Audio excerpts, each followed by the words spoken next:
you need to, and see how the Health Insurance Helpline can help you get it. We specialize in helping the self-employed and people just like you that need affordable health insurance to get it. We have short and long-term health insurance plans, and some even cover dental, vision, and prescription drugs. Don't take a risk with your family's health insurance. It's not worth it. If you're self-employed or now need affordable health insurance, call right now and learn for free how to get it. Listen, affordable health insurance plans for everyone just like you are a free phone call away. So give us a shout right now. 800-373-8414. 800-373-8414. 800-373-8414. That's 800-373-8414. Listen to where.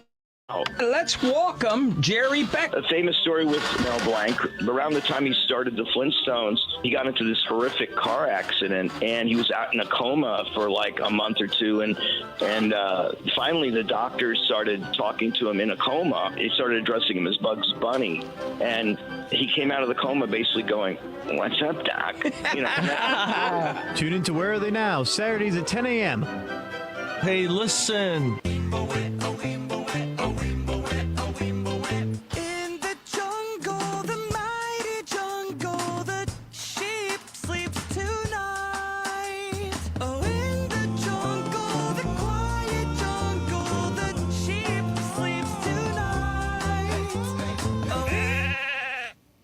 It just isn't the same without the lion. Join the San Diego Zoo Wildlife Alliance today. Visit sdzwa.org. This is AP News. I'm Rita Foley. That smoky haze that's blanketing parts of the U.S. could be around for days. Professor Lauren Wold focuses on air pollution at Ohio State University School of Medicine. Over 50% of the U.S. population, everything east of Columbus, Ohio, is experiencing levels on the order of 150 to 180, which is an air quality index, suggesting that these are very hazardous levels to be breathing. If you live in parts of the eastern U.S. that are seeing this unhealthy air, officials are warning you to stay inside and limit or avoid outdoor activities again today. The smoke that's causing all of this is coming from wildfires burning in Canada. In Canada, officials are asking other countries for help fighting more than 50 blazes across the country that have displaced 20,000 people. Pastor Brooks? Officials say this is shaping up. Good morning. Good morning. Good morning. How are you? Ever. I'm Mike Kemp. How are you? Good. Try to mark 6:20. One more witness testified yesterday as signs indicate that the justice right now. is moving toward a possible indictment over the former president's handling of classified documents. Several media reports say prosecutors recently sent the Trump How's the family? a target letter. That is They are great. Dr. Home. Oh, bless her heart. In Ukraine, she's excited. Have died in massive flooding in a Oh my goodness, I did her. She said, and yes, she is. Appointed mayor of the city. Bless In your France, heart. an attacker with a knife stabbed several young children and at least one adult, leaving some with life-threatening injuries. Bless her heart. He was arrested, say authorities. The Vatican says last night went well for Pope Francis. A good first night in the hospital, they say, after his operation to repair a hernia. This is AP News. Now to the Supreme Court justices and their finances. The AP's Sagar Madani. Flowers from Oprah Winfrey and book royalties are among the items on the annual financial disclosures by Supreme Court justices. Justice Ketanji Brown Jackson reports Winfrey sent her a $1,200 floral display for becoming the High Court's first black woman. She also disclosed more than $6,000 in designer clothes for a magazine photo shoot. Sotomayor received nearly $150,000 in royalties for 2 kids' books, but the justice whose report was most anticipated did not file one. Clarence Thomas asked for an extension, as did Samuel Alito. Thomas has been under scrutiny for not disclosing several $100,000 in gifts from a GOP donor. Sagar Magani at the White House. And I'm Rita Foley, AP News. This is 8:20 a.m. WCPT Willow Springs and streaming worldwide at WCPT820.com. We are Chicago's progressive talk, where facts matter. Now, your WCPT 820 weather update. From the Weatherology Weather Center, I'm meteorologist Michael Perrin. For today, we'll see hazy sunshine with high temperatures working up into the mid-70s. We'll have our winds out of the north and northeast at 5 to 10. Then for tonight, mostly clear skies, a low of 53. For Friday, highs closer to 80 with a good deal of sunshine. Saturday, working up to 85. And then rain likely on your Sunday in the upper 60s. And that's your latest Chicago weather update. Currently 56 degrees. Stephanie Miller here on behalf of the tummy whisperer Renee Barish at Digestive Health Solutions. Everything is connected, especially in our bodies, right? For instance, did you know that there's a connection between poor sleep and food cravings? What's that about? Your stomach may be sending mixed messages to your brain. Your tummy's also a factor in how well you sleep. When your digestive system is out of balance, the volume on cravings turns up, way up, and sleep is disrupted. If you struggle with food cravings or the ability to fall asleep and stay asleep, I recommend calling Renee at Digestive Health Solutions, 847-207-2034. As a certified digestive health specialist, she helps people resolve poor digestion and symptoms such as gas, bloating, constipation, stiff, sore joints, and crazy cravings. Which food caused your issues? Renee has answers that will probably surprise you and give you a lifetime of better health. Visit thetummywhisperer.com or call the Tummy Whisperer at 847-207-2034. Let's get you feeling better now. WCPT replay.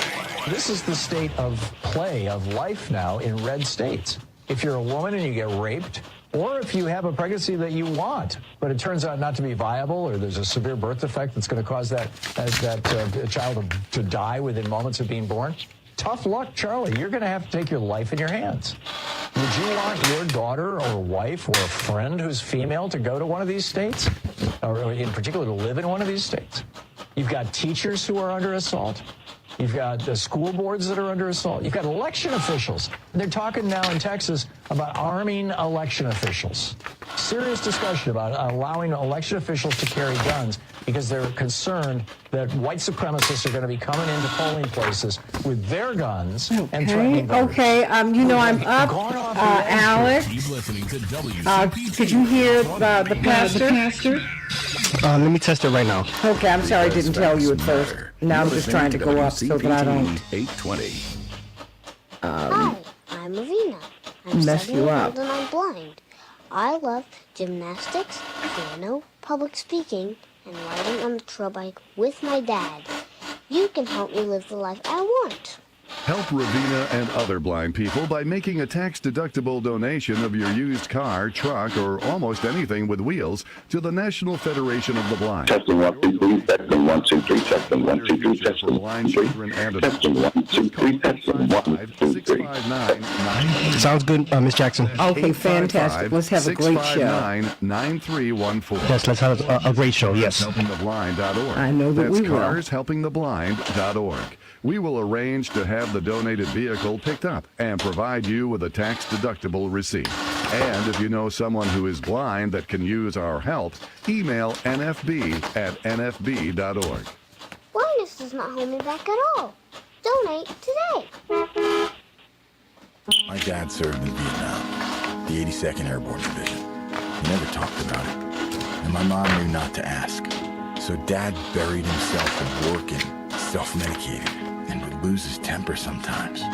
Loud noises would put him on edge. It got rough. So I finally said to him, Dad, you gotta get help. As a family member or friend, you may be the first to notice when a veteran you love has been going through changes. Things like withdrawing, drinking more, or increased anger could be a sign of a larger health concern, but help is available. Dad finally went to VA for one-on-one and group therapy and got some really great tools to help him manage things. And I got my dad back. Listen to hundreds Hey, do we of have inspiring 1 minute or stories two? at MakeTheConnection.net. We have 1 minute. Okay, You can thanks so support much. the veterans in your life. Treatment works. Recovery is possible. You want to feel important. You want to be part of something bigger, something that matters and can help change things. You want to feel like you belong. We know. We felt that way too. And that's why we did something about it. We aren't just Army National Guard soldiers. We are normal people just like you.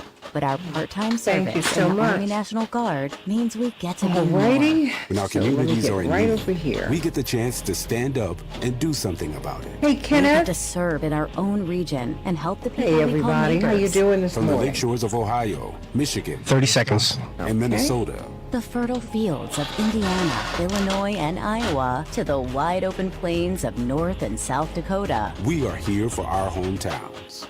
And together, we can make a difference. Take on your legacy. Visit NationalGuard.com to find out more. 10 seconds. Illinois Army Alrighty. National Guard, aired by the Illinois Broadcasters Association. And you know at this when, station. because I'll probably still be copying, put me on mute. Change the world. So it won't be in the background. We can change the world. Change the world. This Yes, ma'am. Santita Jackson Show. War and hate to a place of love. It's not too late. Gotta save the children. We can't wait. Let's change the world. I am Hey, everybody. Welcome to the Santita Jackson Show. Thursday, June 8th. I can't believe we are really deep in June already. All right, everybody. Enjoy that summer. I'm Santita Jackson, coming to you from WCPT 820, the nation's largest progressive talk radio station. Of course, that's my trusty printer in the background, pulling these stories for you, information on the stories that I've been reading all night long. We're going to talk about this Nazi problem that they do indeed have in Ukraine. And the New York Times, it turns out, many journalists, not just the New York Times reporters, but certainly they were among them, they would see these symbols on the Ukrainian soldiers' uniforms that were Nazi or Nazi-inspired symbols, and they would ask them to remove them before they would take the pictures. Isn't that odd?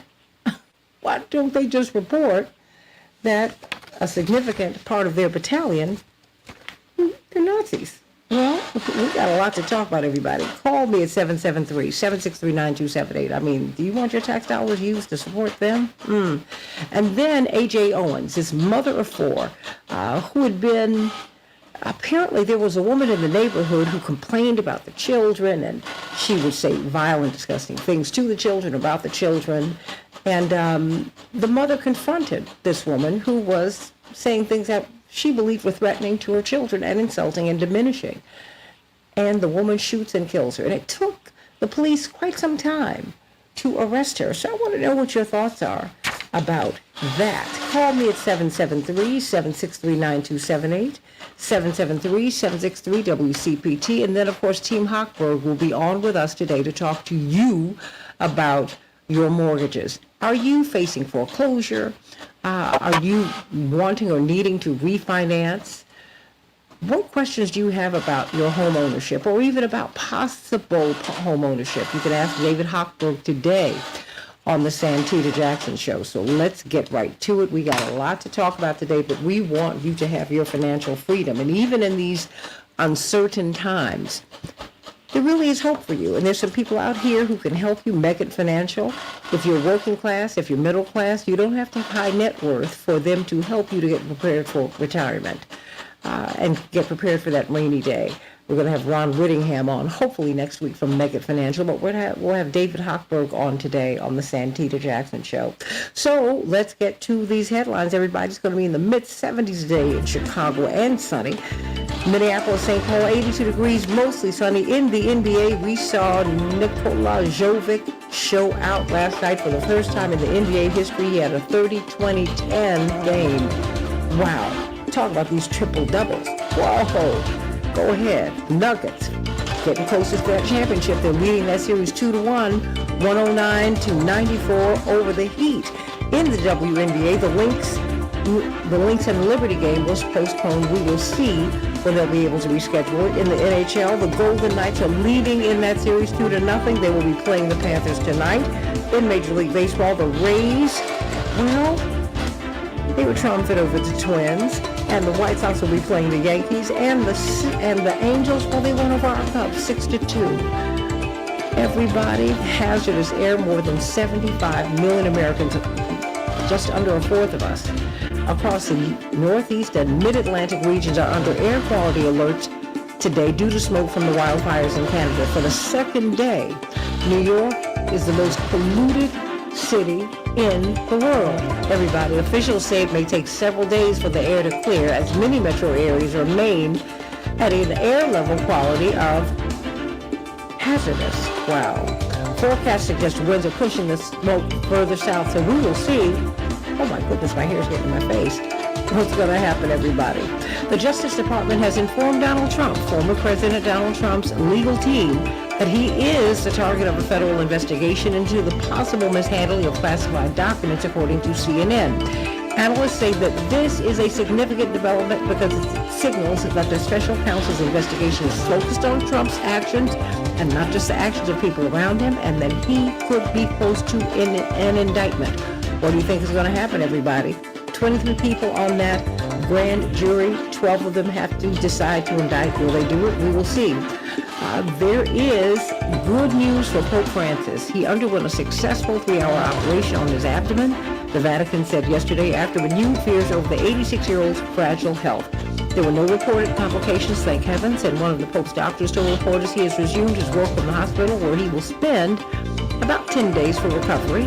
And they say he's working and joking. Good for him. President Joe Biden officially vetoed legislation yesterday that would block his student loan forgiveness program, blasting lawmakers who support the bill for what he calls an unprecedented attempt to deny critical relief to millions of their own constituents. And those are just some of the headlines on the Santita Jackson Show. We've got Pastor Darius Brooks. Pastor Darius Brooks, I'm going to turn down my feed so people can hear you give the good news, starting with where we can worship with you on Sunday and how we can get this food. You're giving away thousands of dollars of food to hundreds of people throughout the week.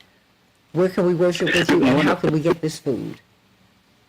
Good morning, Santita. Grace Central Church, 10216 South Kitchener Street, Westchester. You're on mute, Miss Jackson. 90 and 99, right by Hillside and Maywood and Broadview and Burke. It's right near the west side. Grace Central Church, 10216 South Kitchener Street, Westchester, Illinois. We serve on Tuesdays from 5 to 7, and we serve on Wednesdays for seniors, so they won't have to come out from noon till 2. And that every week, every. So if you know anybody who's hungry, please send them out. Please, every Tuesday. And Tita, I'm excited about this word today. 1 John 5 and 4 says, for everyone born of God overcomes the world. This is the victory that has overcome the world, even our faith. Santita, God is really strategic and methodic in how he converts his word to us. This says for everyone born of God. He didn't say for everyone born overcomes the world. Santita, I'm about to run out of here. He says for everyone born of God, or the believer, or those who are in Christ to believe and as see our authority. He says these people, watch this, because of what we trust, obey, and believe, they overcome the world. This is the victory that has overcome the world, even our faith. Santita, I'm going to use this morning for somebody that's on here hearing us, supporting more of your victories. Supporting more of your victories. Santita, when it comes to God and Him, when it comes to me, you, and whoever all the Dr. Knighton is on. I particularly say this because it makes a difference in your life. On Sunday, if you are a believer, this is what you do. It's like going to the races. If you go to the races, that's what you do. If you go gamble, that's what you do. People of God, whatever you do, that's what you do, and you need to get into it wholeheartedly. When it comes to God and Him dealing with you, ourselves, a lot of times before we can even deal with victories, we have to deal with ourselves. A believing in our head and a trusting in our heart. Santita, have you ever broken a bone or injured yourself in an accident? Afterwards, how did you respond? How did you feel? Did you become more attentive or afraid? You get hurt again. You said today, in these uncertain times, there is help. And Santita, too many believers want to see God's power, but they forget that His power is in the resurrecting power.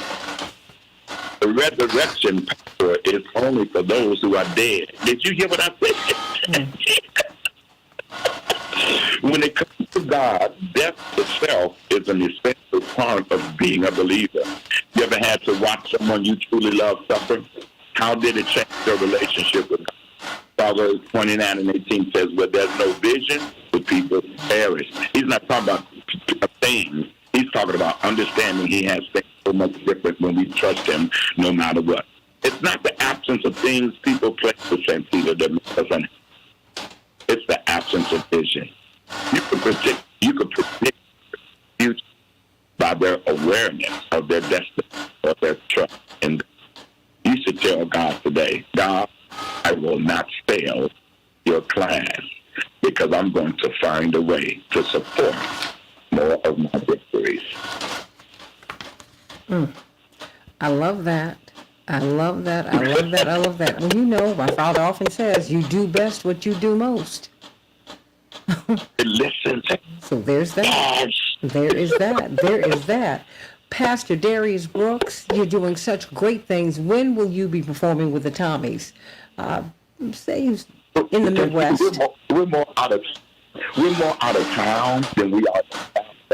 Like we're going to be in the Houston area, Dallas, and Baton Rouge, Louisiana. But we get ready to plan a big holiday thing in November in Chicago. Since Milton Bronson has passed away, we haven't had anything at Chicago Theater or any places like that. So our next big event in Chicago, I believe, will be the planning of the parties and the big event here in Chicago.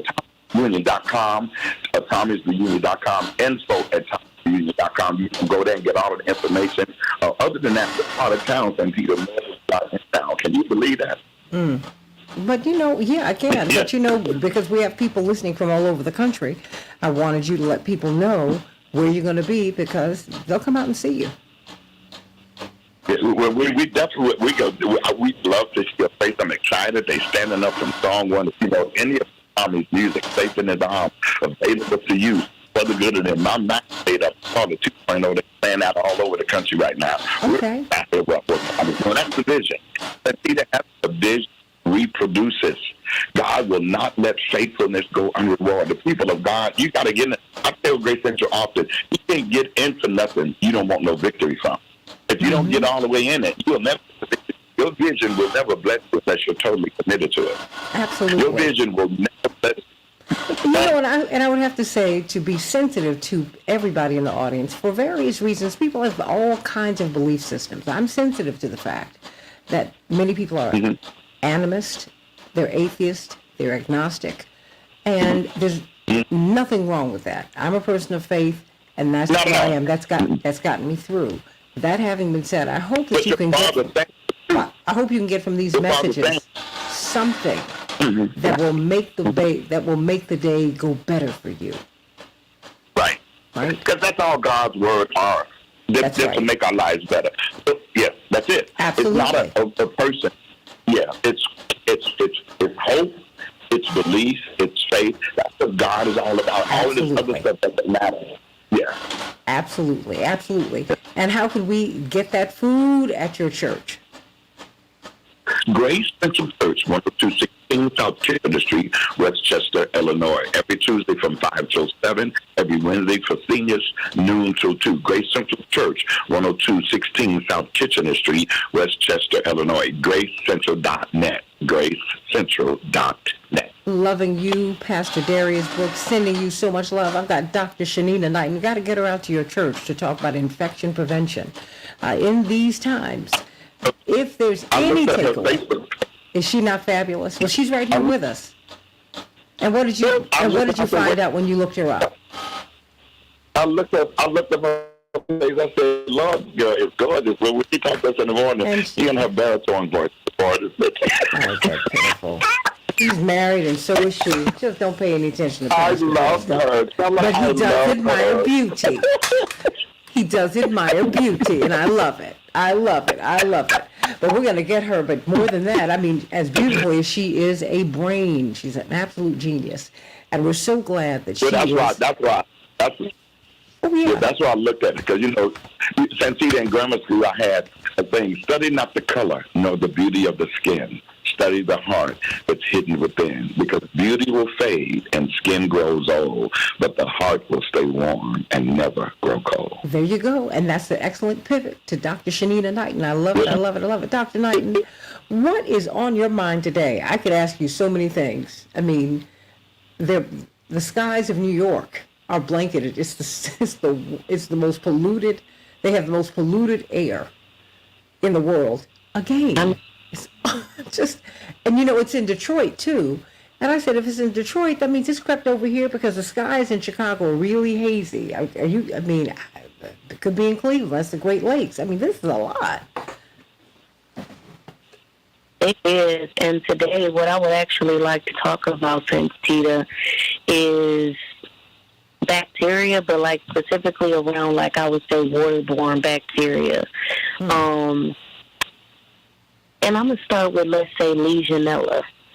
What is that? So one of the things, so long story short, it's bacteria that 9 times out of 10 can be found in, water systems, like plumbing water systems, whether that's hospitals, senior care facilities, apartments and office buildings and hotels.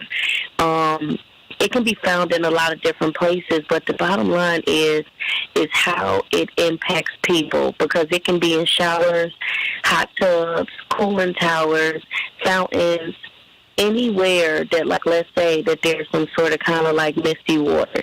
So what happens is people get sick because they breathe in these small droplets of water, accidentally. They might swallow the water, and then this water ends up getting into their lungs, right? So I'm bringing this up because I actually went to this amusement park with my husband and children last weekend, or this past weekend rather. And when we were at the amusement park, I understood the intention that they were trying to keep, let's say, people cool. First of all, it was already cool outside, but they were trying to keep people cool. And when I looked over and I saw these fans, Santita, oh my gosh, I said I'm going to post them on my page, because, and I just ain't got around to it yet. But my daughter was laughing. She said, Mom, why do you keep taking pictures of these fans? I kept taking pictures of these fans because they were so disgusting. And so they looked like they hadn't been cleaned in years. They were supposed to be white, but you can see that they were filled with filth and just dirt. And I'm watching all of this nasty, bacteria-filled, misty water spray directly on people, and people be able to enjoy it. And I said to myself that when people leave these and they're saying, oh my gosh, I'm sick, they might not necessarily be sick because their hands have touched multiple rides, that could have, like, let's say, caused transmission just in that manner. But it's like, have you breathed in that misty water that's not sanitary? So at that moment, I actually hopped on the phone trying to get in contact with corporate. Like, y'all need to come clean these fans, because I'm sure if I assess them, I'm going to find all kinds of bacteria as the air continues to recirculate. The other bad part about it is it was located near trees, and there's some dirty swamp-like sort of water. So if you can imagine the fact that system continues to pick up that water and spraying it on people, it is not sanitary whatsoever. And so my word to people today is that you may be somewhere and misty water may seem that it is the best thing when you are out in 80, 90 degree weather. But I'm going to tell you that it is very important that you check the source. If you are not checking the source of that water to understand where that mist is coming from and question whether or not that system is clean, you may be trading temporary coolness for a possibility of an illness that can be leading to pneumonia-like symptoms because of that bacteria. And unfortunately, it's not favorable for people. I would not allow kids to play in waters. Remember how we used to throw the pigs in the fountain? Yeah. Fountain water is not necessarily cleaned, and it's not sanitary. And so when we're looking at these sorts of sources of water, just understand that they can make people very sick because they are not sources that are sanitary or clean. What about drinking and that's from a exactly water fountain? Water from a water fountain actually gets circulated, but all things are a risk. But those instances where there are standing waters, those are issues. The fountains where, let's say, fountains where you're throwing pennies in it. That water is not circulated enough or filtered enough to be clean, which is separate from a water fountain. Okay. Because we don't really see water fountains anymore like we used to. People get these individual bottles of water, but there're just so many. One of the things that we love about you is that you've helped us to see. When you wonder how did I get this? How did I get sick? How did this happen? There's so many ways that it can happen, and you need to be conscious. You need to be conscientious. You just heard Pastor Darius Brooks say he went on her Facebook page because he said, "I want to know who she is." Well, this is her handle in social media. Hey, Dr. Nina, HEYDRNINA, HEYDRNINA. Hey, Dr. Nina. Dr. Shanina Knight and everybody. Let's talk about the Nazis who are fighting for Ukraine. And why is it that these reporters said, that Nazi symbol you have, why don't you take it off so that I can take the photo? Because this photo's not going to work in the United States. What do you think of that, everybody? Oh, boy. And then A.J. Owens, what happened to that case? Why was his mother shot through the door by her neighbor? What happened? Shot and killed in front of a child. Wow. And then do you need to save your home? Do you want to refinance? We'll be talking about all of that on the Santita Jackson Show back in just a moment.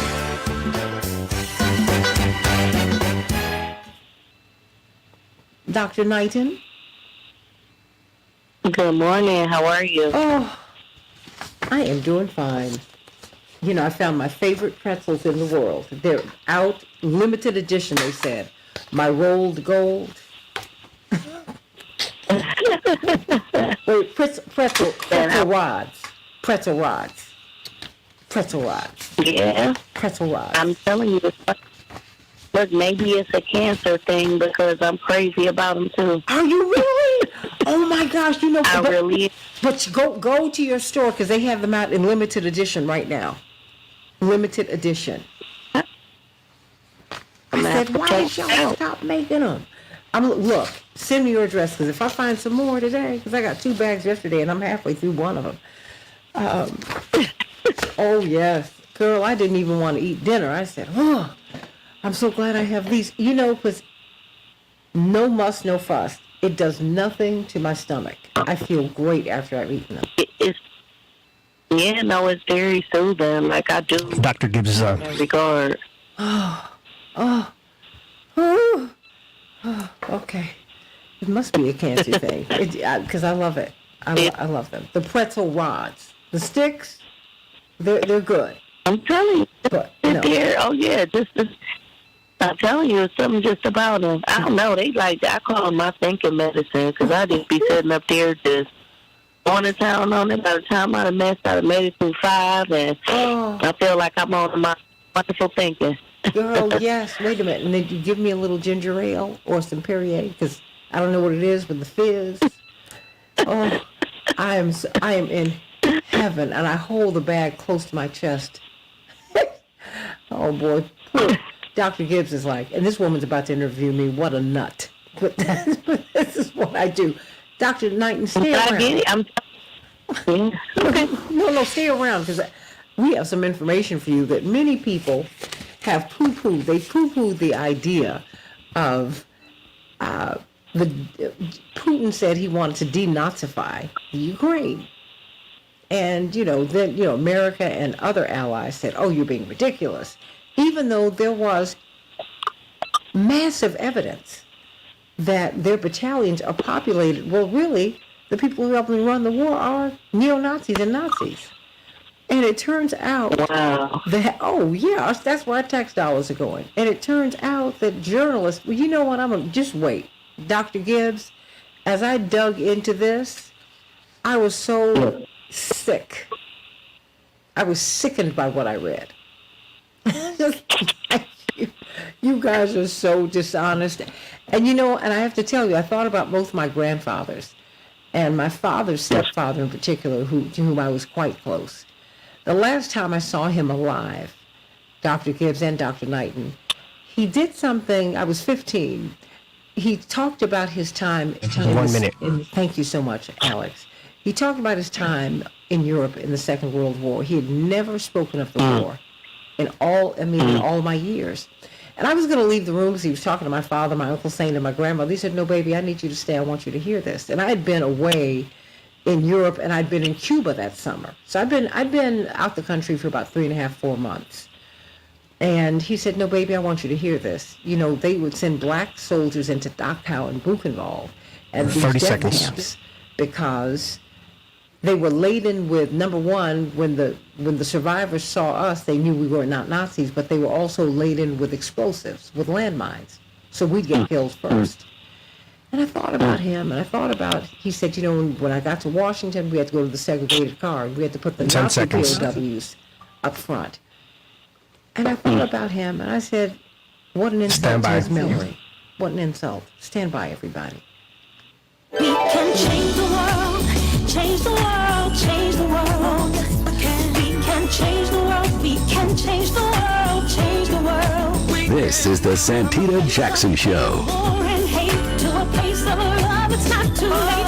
Gotta save the children, we can't wait. Let's change the world. I am breathing.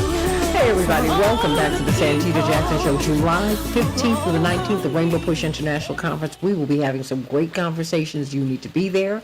Go to rainbowpush.org, get registered for the conference, and please call 773-FREEDOM 6 days a week so that you can find out about the conference and be there. It's going to be fantastic. We need to come out of cyberspace and get into the same space, a shared space, where we can commune with one another and communicate with each other.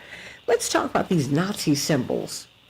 As the headline from the New York Times says, on Ukraine's front lines that highlight thorny issues of history.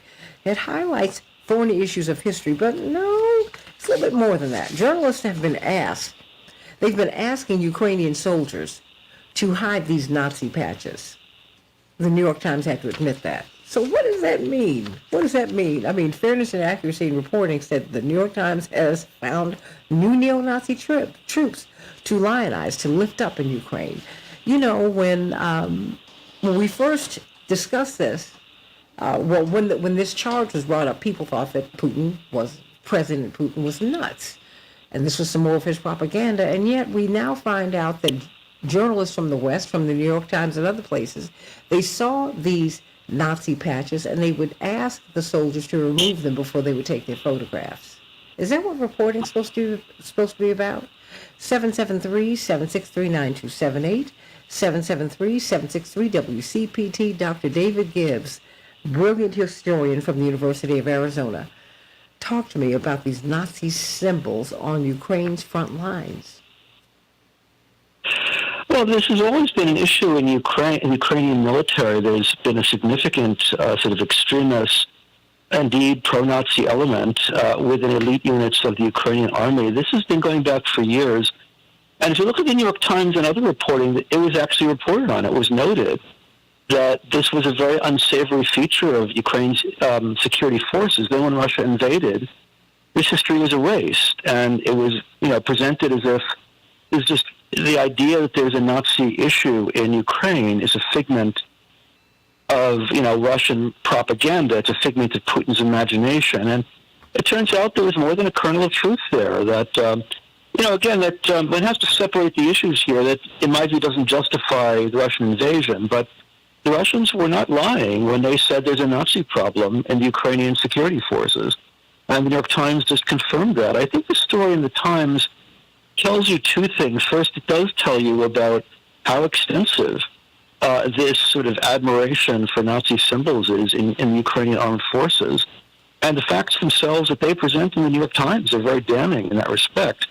The other thing I think it tells you about is the New York Times itself, which is this had been unreported in the New York Times in the first 15 months of this war, and they pretended as if nothing like this was happening. And they admitted that journalists were openly, essentially falsifying the record by asking the Ukrainian soldiers to remove their pro-Nazi patches in the past. And the article itself was written as if it was written as if it were written by a lawyer for the Ukrainian military, as they tried to downplay the significance, saying things like, I have to be frank here and saying really preposterous things like, well, one should put things like the swastika in context, and that after all it was a Hindu symbol for a long time, with the implication that maybe the Ukrainians wearing swastikas were just sort of, giving, respect to the Hindu tradition, which is, obviously not the case here. But that was in the New York Times. And so I think it does underscore the extent to which what you're getting in the American press, beginning with the Times, has been all along more or less overt pro-war propaganda. And I think the article itself is a testament to the fact that we've been getting pro-war propaganda. We're talking with Dr. David Gibbs, University of Arizona, history professor, about this New York Times article, Nazi Symbols on Ukraine's Front Lines Highlight Thorny Issues of History. What does it mean to you, everybody, that journalists would ask the Ukrainian soldiers who were wearing Nazi and neo-Nazi patches, remove them so that I can take a picture of them and send it back home? What do you think about that? 773-763. WCPT 773-763-9278. That's just, it's astonishing to me. What does that say to you about the journalist who said, remove that patch and let me take the picture? Are they reporting the news or what? Is that what reporting is supposed to be about? Dr. Gibbs? Okay. Well, obviously this is not. Sorry, I thought you were waiting for somebody on the phone. But no. Yes, I think that basically what you have here is that the press is supposed to report the facts, and the public. People forget this. There's a right to free speech, but there's also a right to hear. The public has a right to be informed. Has a right to have the facts. The public and the press has the responsibility to provide those facts. That's what the press is for in democracy. And the New York Times pretty much admitted that they've been omitting the facts all along. That the journalists have been, in essence, falsifying the picture we've been getting here by not only not reporting on these pro-Nazi symbols in the Ukrainian military, but again, as you noted, asking Ukrainians to remove their pro-Nazi patches before they photograph them, which is a form of falsification. Oh, wait, is it a falsification, or have they been lying? See, I want to cut, as my grandmother would say, God rest her soul. I mean, I want to cut to the bone here. Are they lying? Yeah. Because, this is this is the newspaper of record. This is the New York Times. This is the most prestigious newspaper in the United States, if not the world. London Times, you have some newspapers of record in this world. The New York Times is one of about 4 or 5 in the Western world. Because there are other newspapers around the world, okay? And so I'm saying to you, I am a talk show host. What I seek to do, Dr. Gibbs, is be fair. So sometimes you don't know where I am politically, and that's fine with me. And you know where I am in terms of principle. But where I land on a particular political issue, sometimes, it's not that I'm obscuring it. I think I would get in the way. What I'm trying to do is give you the facts so that you can get the story right and you can figure it out for yourself. Then I might come on in, but I'm going to I'm really trying to be right about this. Now, omitting the facts, falsifying, are they lying? Because these are the people who are shaping the narrative. These are the people who have us willing to give up our tax dollars. Willing to give up our tax dollars to protect Nazis. I'm personally offended by this because I have 2 grandfathers who fought in that Second World War. I have 2 grandfathers one of whom had to get on the train when he entered New York. When the train got to Washington, D.C., he had to put Nazi POWs in the whites-only section, and he had to go to the black car. I'm offended by that. And I'm offended for white soldiers who died, who gave up their lives, or who were willing to give up their lives to fight Nazis, and then you support them here? Oh, no. They're lying. How am I supposed to trust you? How can you be the newspaper of record when you're lying like this?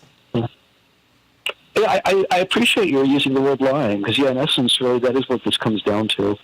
Why use the word like falsification when you could say lie? I agree. Yes, cut to the chase. But, this is a long-standing problem in both U.S. foreign policy and U.S. journalism, in the sense that U.S. is often, there are many instances of this in the war in Bosnia-Herzegovina and Croatia New caller. in the 1990s. The United States was supporting the Croatian government, which did indeed, there were strong elements of sort of neo-Nazism in the Croatian establishment. And, the flag basically was a recreation of the flag used by a Nazi puppet state during World War II. And this was, to a large extent, downplayed. Indeed, you could say use the word lie, if you like, in the American press, because we were back in Croatia. They were our allies. They were the good guys. So, we couldn't admit that, there was definitely some admiration for the Nazi past.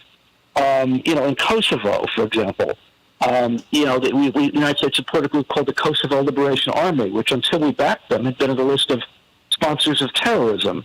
And then when, the United States began backing them, they were removed from that list, and the press glorified them as heroes. This happens all the time. The United States basically supports unsavory elements, as you could say, to some extent, we're doing in Ukraine right now. And then we have to present them as, perfect heroes. And the press goes along with that. And it really is quite, the government would engage in cynical activities is not surprising, shouldn't surprise anybody, especially with regard to war. But that the press, it is more shocking that the press in a democracy would go along with this so blindly. And even with this article, as I said, even when they're owning up to the facts, they're still presenting the facts in a way that excuses them and suggests, well, let's not make too much of this. Let's put this in context, that maybe, they're admiring the swastika because of its Hindu background, things like that. That speaks very poorly about the state of honesty, to be honest, to be frank, in the journalistic profession right now. I mean, these are the same people who call Dr. King a liar, okay?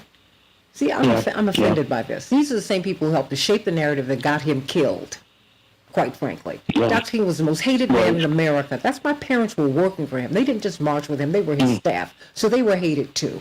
James Bevel was hated, too. Ralph Abernathy was hated, too. All these people who we lionize today, they were hated people in real time. And there was a climate set for Dr. King's assassination. There was a climate set for it. And the New York Times and all these great newspapers of record participated in lying on him, in misrepresenting him. That's what they did. The IRS had him under investigation, under audit, all of his public life for 13 years. Yeah. Every day, we chase down Nazis. We say, hey, wait a minute. We found them. They're 100 years old, but we're going to put them before the court. You know what? You're right. But then I see my tax dollars supporting this? Huh? Yeah, you got to help me with this. No, that's one of the... Well, that's one of the issues here. Obviously, the United States is all in on this war and 100% behind, the Ukrainian military. And well over $100 billion has already been spent in that endeavor. There are other costs as well, of course. The rising prices for energy and food, which is affecting people's living standards, that's partly caused by this war. In light of that, there's an effort, I think, to bring the public in and to use classic propaganda to do that, which involves, yes, lying. And again, I'm less shocked by this that the government would do that and more shocked that the press would act essentially as an instrument of the government and to try and pretend that there's no Nazism in Ukraine or that the Nazism is excusable. Let me add, by the way, you've had on here in the past Bryce Green. Yes. I remember in saying again and again, that there's this issue of Nazism that's being downplayed or just totally ignored in the press, and it's a real problem here. And, obviously he was right at the time, and the New York Times has proved him right. Now, there's the gray zone with Aaron Mate and Max Blumenthal. They've been saying this for months. They've been attacked for that. And it turns out they're being attacked for telling the truth. What they were saying about the Nazis in Ukraine was completely truthful. When you see Max Blumenthal and Aaron Mate, if they are fortunate enough, and they're credible journalists, they're brilliant journalists, if they get on an MSNBC platform today, they are attacked. Yeah. The baseline is that they are liars, and it's not true. At tremendous risk to himself, Max Blumenthal, whose father was a was a top advisor to Bill Clinton. He's become an outlier. He's like, you know what? No, I just want to find out the truth. Wherever the truth leads me, I'll go there. He finds this out. I urge you all to support the Gray Zone, GRAYZONE, because they have a lot of great work there. And they've been reporting on this for more than a year. More than a year. They had a huge story. And you might remember it, Dr. Gibbs. I mean, where Zelensky, who is Jewish, awarded the head of the Azov battalion the highest award that the Ukrainian government can give a citizen. What? Right. Yeah. Well, you know, a lot has been made about the fact that Zelensky is Jewish. I mean, he is Jewish, although I think fairly nominally. I think his identification with Judaism is quite limited, but ethnically, certainly, he's Jewish. Yeah. I don't think it makes this problem go away. I mean, it's a standard response you get as well. They have a Jewish president, so they couldn't have a problem with Nazis. I don't think that works. Well, we didn't vote for Obama. I think no, that's why. Obviously, the fact that we had a black president, that didn't magically make racism go away in this country. That didn't work here either. And I think it's very foolish of people to keep on coming up with that fact that they have a Jewish president, so Nazism couldn't be a problem. That doesn't make any sense to me. But you're getting that. That's one of the responses you get here. And that's one of the justifications the New York Times, I guess, would give for not covering this at all for 15 months, which is what they've done. So, you know, this is a problem. It's I think, you know, part of this also is history. I mean, there's no doubt that during World War II, there are elements in Ukraine, particularly Western Ukraine, that fought with the Nazis. There was the SS, the Waffen-SS had a Ukrainian division, a full Ukrainian division, which engaged in all sorts of unspeakable atrocities. I mean, there's obviously the fact they were mistreated by Stalin. They had their reasons, although, you know, allying with Hitler, whatever the reasons, that seems like a pretty ugly thing to do. And so I think a lot of this references Ukraine's past during World War II. And there were elements of Ukraine that were not just pro-Nazi, but fought with the Nazis, fought with the SS. And so clearly they have a lot of admirers now. And no, it's not just a question of admiring Hinduism or something like that, as the New York Times seems to imply. Let me go to Ron from Michigan. Ron, you called in. What's on your mind? Good morning, Santita, Professor. What concerns me is the volunteers that go to fight in Ukraine from the United States. Many of them are white supremacists. Many of them are neo-Nazis.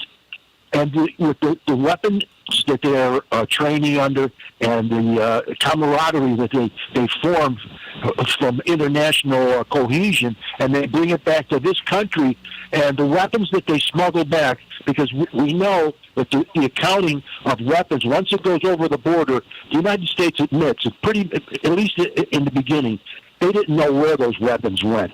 And how many of those weapons are going to, you know, it's just like I said, you know, when we started arming the Mujahideen, the freedom fighters, to fight against the Soviet Union when they invaded their neighbor, a border incursion, in my opinion, Afghanistan. And our involvement was longer than 20 years. It was Jimmy Carter started it, okay? And we've been in Afghanistan ever since. And what that gave us, I said, once they're done with the Russians, they're going to come after us. And what do we get? Worldwide jihad. And it's the same thing. This is the Afghanization of the Russian military now using Ukraine. And the thing of it is, you know, and also we're not dealing with people with just AK-47s and RPGs. You have atomic bombs that are in the mix here now, and it's the atomic power plants. They are already being used as a weapon, and you know we don't know who's blowing up what. You know, and don't get me wrong, Putin is wrong for invading his neighbor, but we celebrated the invasion of Normandy in '44. You know, the Nazis were fighting the Russians, and for every 10 Russians killed in World War II, the Russians killed 7 of them. So in other words, don't get me wrong, my father served in the Pacific 3 years fighting the Japanese. We have the greatest army in the world, but when we hit the beaches in Normandy, most of the best Nazis were killed by the Russians. Okay, yes, U.S. weapons and stuff was sent over. Okay, but it's just this whole thing is completely. We are now fighting our old ally from World War II, somebody we should have helped rebuild. Okay, instead of using the Cold War, using Nazi General Gehlen and his intelligence to form our intelligence after World War II. You cannot tell me it does not play into the NATO strategy of strangling the Soviet Union, whatever you want to call it, Russia. And you throw the CIA into the mix. And of course, Malcolm Nance is a welcome guest all over the world. But this is CIA propaganda. It wasn't very good in Vietnam. I'm a Vietnam veteran. I saw this at the heroin epidemic that the CIA produced. I want war crimes for Vietnam, for us. Okay, Ron, when we let get me war ask you, crimes. how does this information make you feel? When you hear that journalists said, remove your Nazi patches so I can take a picture of you because I've got to file this story. I don't want Americans to see the Nazi patches. It's vindication that this has been going on for a long time. And like I said, I want to find out what the American involvement and white supremacy is in this fight in Russia and Ukraine. And when is it coming back to our shores? Well, I mean, Dr. Gibbs, you hear someone who's from generations of military, who's served in the military himself, and you can hear his pain and disbelief and like, wait a minute, are you serious right now? Because Ron, with all due respect, that's what I hear. I hear that not just the disenchantment, wow, I can't. You all are lying, and you lie all the time. We're living in a time when the corporate media are at the lowest ebb of trust probably in their history. They're not trusted. They just fired Chris Licht over at CNN. They're trying to get their ratings up. I'm like, y'all are missing the point. When you have cancer, you don't need cold medicine. You don't need chemo. You need to understand why you're distrusted. So when you see this story, and the other stories that are around it, when I read Matt Taibbi, who basically says, "Et tu, Brute? Are you serious?" Because of course he has been experiencing this, and Aaron Mate and Max Blumenthal. And people who have really, really sought to give us the truth so we can make our own decisions about what we want to do with this war and with all other matters. The fact that this has been. That no one told us this information. That now I don't know what's happened where the newspaper of record in the United States now has to come out and say it. What do you think has happened? Why do you think they're saying this now? Are you asking me? Yeah, absolutely. Okay. You, yes. All right. Okay. Well, I don't really know. I think perhaps just the weight of evidence has been so... Callers off. The New York Times felt they had to say something, that they couldn't be completely silent this long. But maybe there was some politics, in the paper. I really can't explain why they did it now.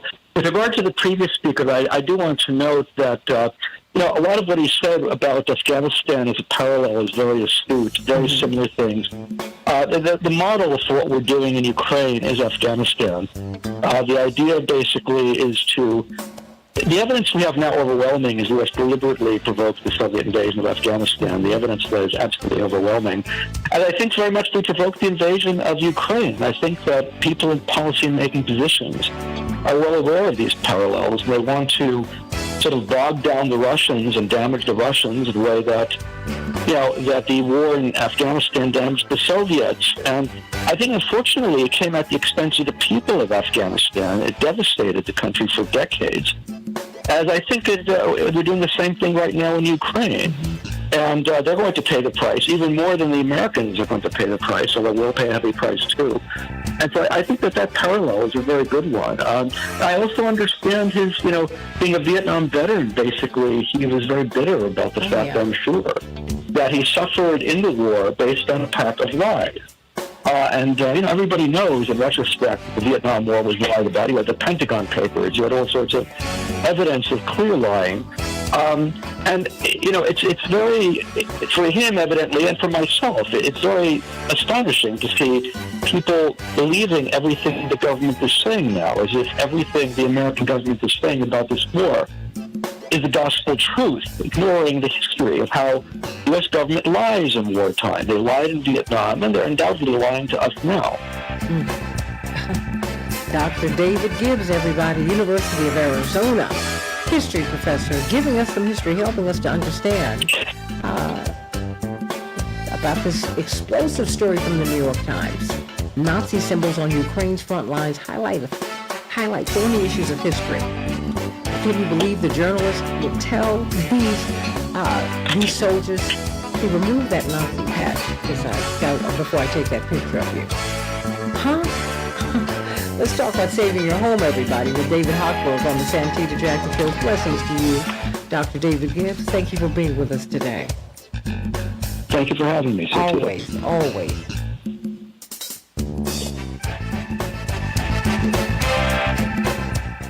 Dr. Gibbs? Dr. Gibbs? Yes, Santita. Thank you so much for this. Well, thank you. And I appreciate you having me on again. I'll have to do it again. Oh, please. I love having you on when you're not traveling overseas. Yeah. How's your son? Right. Good. He lives in the Netherlands. We're just meeting up with him in Spain. Bless your heart. And bless his heart. Thank you. It was good to see him. By the way, I had a quick question for you. My book is coming out in next year. Okay. And so I was thinking, could I ask you real quickly if you consider giving me a blurb for the book? I'll go one better. I will get that blurb from Reverend. He wanted to dictate it to me. I will do it, but for the sake of history, certainly I put Reverend way ahead of me. Why don't I send you? Should I send you the book again? Yes. I'll send you the latest version of it, and you can pass it on to him when you're ready. I will do that. Great. Okay. Thank you very much. No worries. I really appreciate it. I know my place. Hello. And it's not a bad thing. No, it's not. It's not a bad thing. It's not. You know what? Because our parents had us, they didn't shelter us from our peers. So I remember when my brothers played football at North Carolina A&T State University, which is an HBCU where they had, they sat in at the Woolworth counters. That's where my parents met and married. And they met and married because they were in school with the Greensboro Four. That's what inspired my father to leave the University of Illinois to go down there. And he transferred. And he said, my brothers were on the team, the football team, and they had full scholarships. Because Jonathan was a top high school football player here in Chicago, and Jesse was a nationally ranked football player from St. Albans. But they were good. This was 1984, so this is our father just finished running for president, and these guys decided to come after them on the field. So Jesse, who was a fine fullback, had the wind knocked out of him, these guys, and they were laughing about it because they literally got him in his solar plexus and he couldn't breathe. And so my brother Jonathan walked over to him and he said, "Man, you all right?" He said, "Yeah." He said, "Don't worry about it. We'll get him on the next play." Because, of course, when they're playing football, they're playing basically, I guess, Iron Man football, so they're playing both sides. So in the next play, both my brothers took this guy out. They didn't, he just couldn't play for the rest of it. And they said, "Man, you got hard. You Jackson boys, y'all ain't soft. Y'all ain't." So, and I've had similar experiences, not in the classroom, because I was always, I was not an athlete. I was just academically inclined. And so, when people want something from my father, and I'm like, you ask me, I'm like, no, this is the guy you want. And I respect that. And he has earned that. So I'm not someone who feels funny about it, because it would be one thing if I hadn't earned my way, in my life. And, and quite frankly, all these pieces in your life do matter, right? But, I'm okay with it, really. Trust me. Well, yeah, I mean, it's that'd be great. That'd be fantastic, actually, to get a blood from the Reverend. So I'll send it to you. I'll send it to you right away. Good, and I'll download it today because I'm going to go see him. Great. I'm going to see him in a few hours at the midday. Excellent. So that'll be a good thing. Okay. Okay. Yep. Blessings to you. Thank you so much. Certainly. You have a good day, Santita. No, thank you for this wonderful segment. Oh. Till next time. Oh my goodness, it'll be soon. Oh my Okay, I gosh. hope so, yeah. There's so many things that we can talk about. So many things. Yep. Bye-bye. God bless you. Thank you. You guys, can you believe this? What? Can you believe? Do we have Mr. Hochberg up? Yes, ma'am. Hi, how are you? Good, how are you? Good, I'm doing well, thank you. I'm so glad that you're with us today. Thank you for inviting me. Always, always. Just give me one hot second. Just one hot second. I was closing out one segment and then coming to you. Oh boy. So how is Mrs. Spallone bitter? I thought that was so sweet. When you told me she got married, She you was just got like, back. whoa, this is unbelievable. I didn't know. Yeah. She just got back from her honeymoon in Italy. She had a great time. Bless her heart. Yeah, it was a good time for her. Good for her. She worked hard. Okay, just one moment. So we'll get right to it.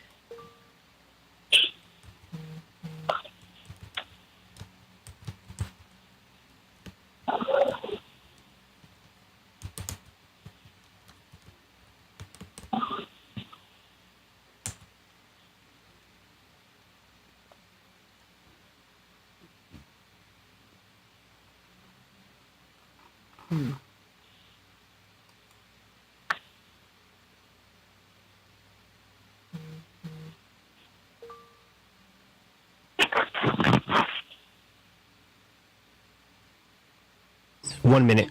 Okay, stand by, everybody. Whew. Okay.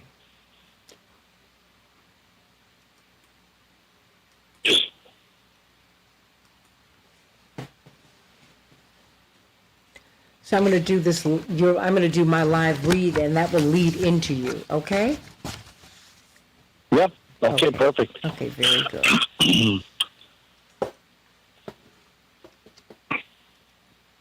30 seconds. And I saved it purposefully so that I could lead right into you. Okay? So let's go. Yep.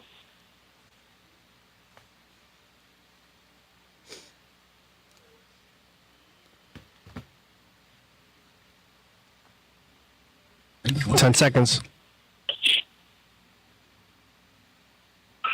Stand by.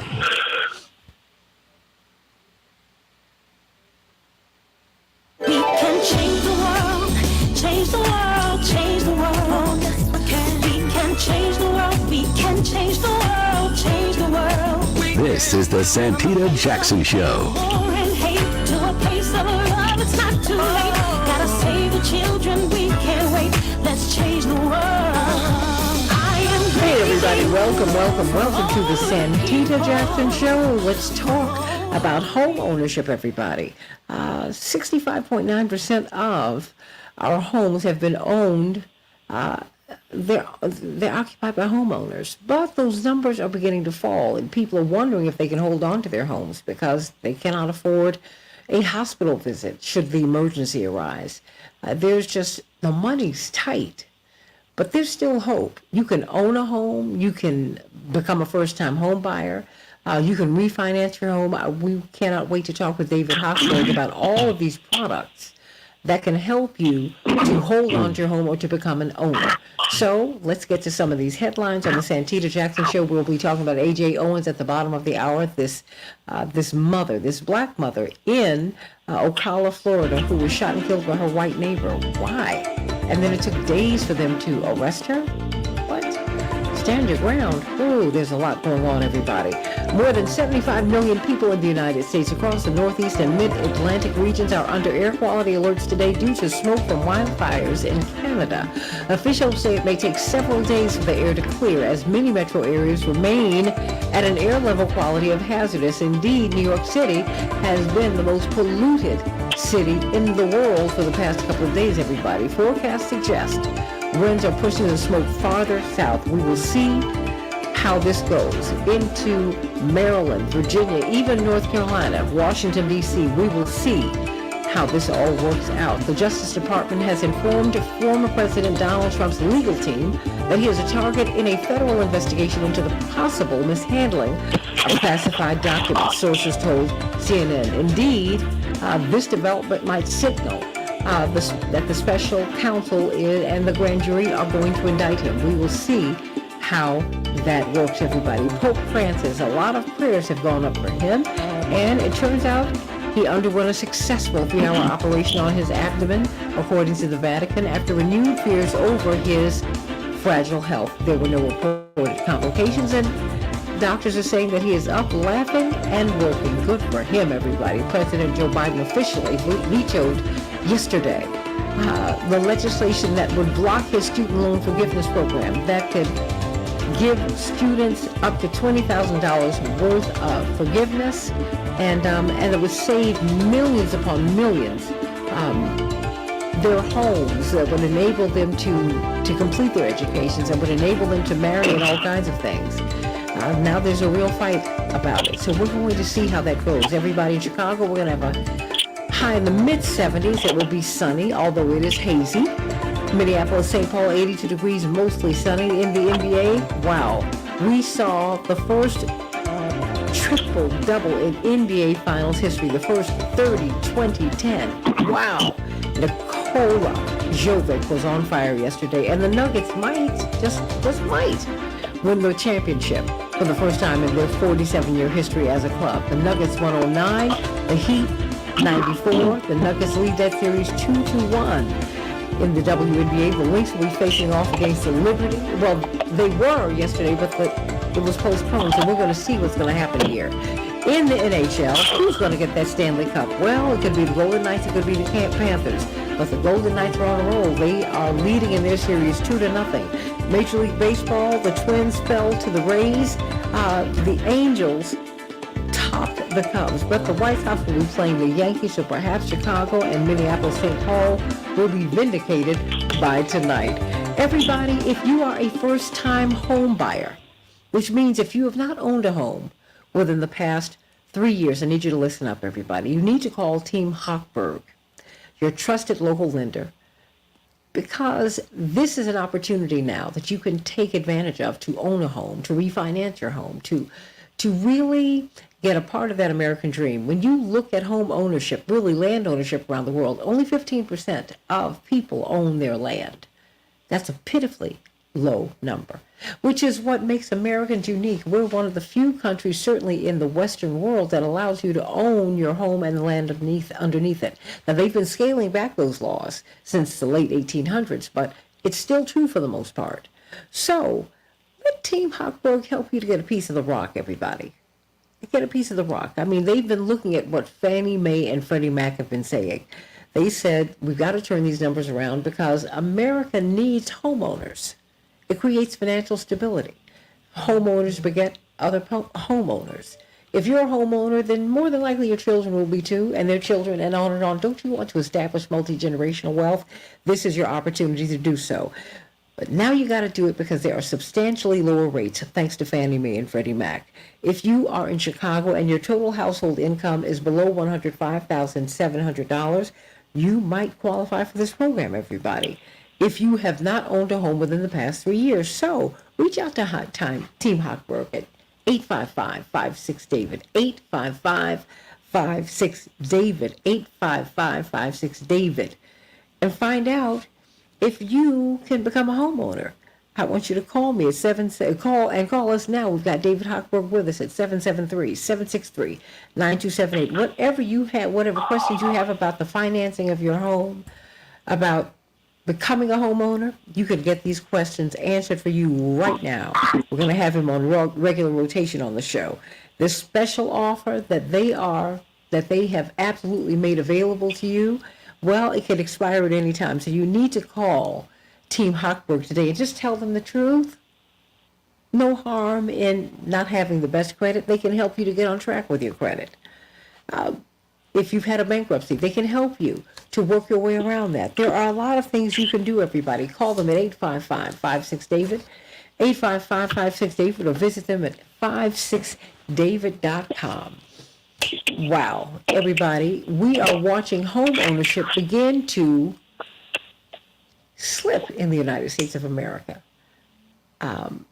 What's going on, everybody? The black-white home ownership rate gap is the biggest in a decade. Why is that? Why is it that when black families get their homes assessed and the assessor knows that that this is a black family, that they assess the homes for a lower value? There's a lot going on here, but we want to talk about how you can afford your home. You just heard this commercial that I just read. Welcome to the show, not doctor. I'm surrounded by doctors today, but of course you are David Hochberg. How are you? I'm great, Doctor of Finance. So I guess I fall under that umbrella. Okay, I like that in you. I appreciate you having me on. Absolutely. Talk to me. Home ownership today. Is that possible?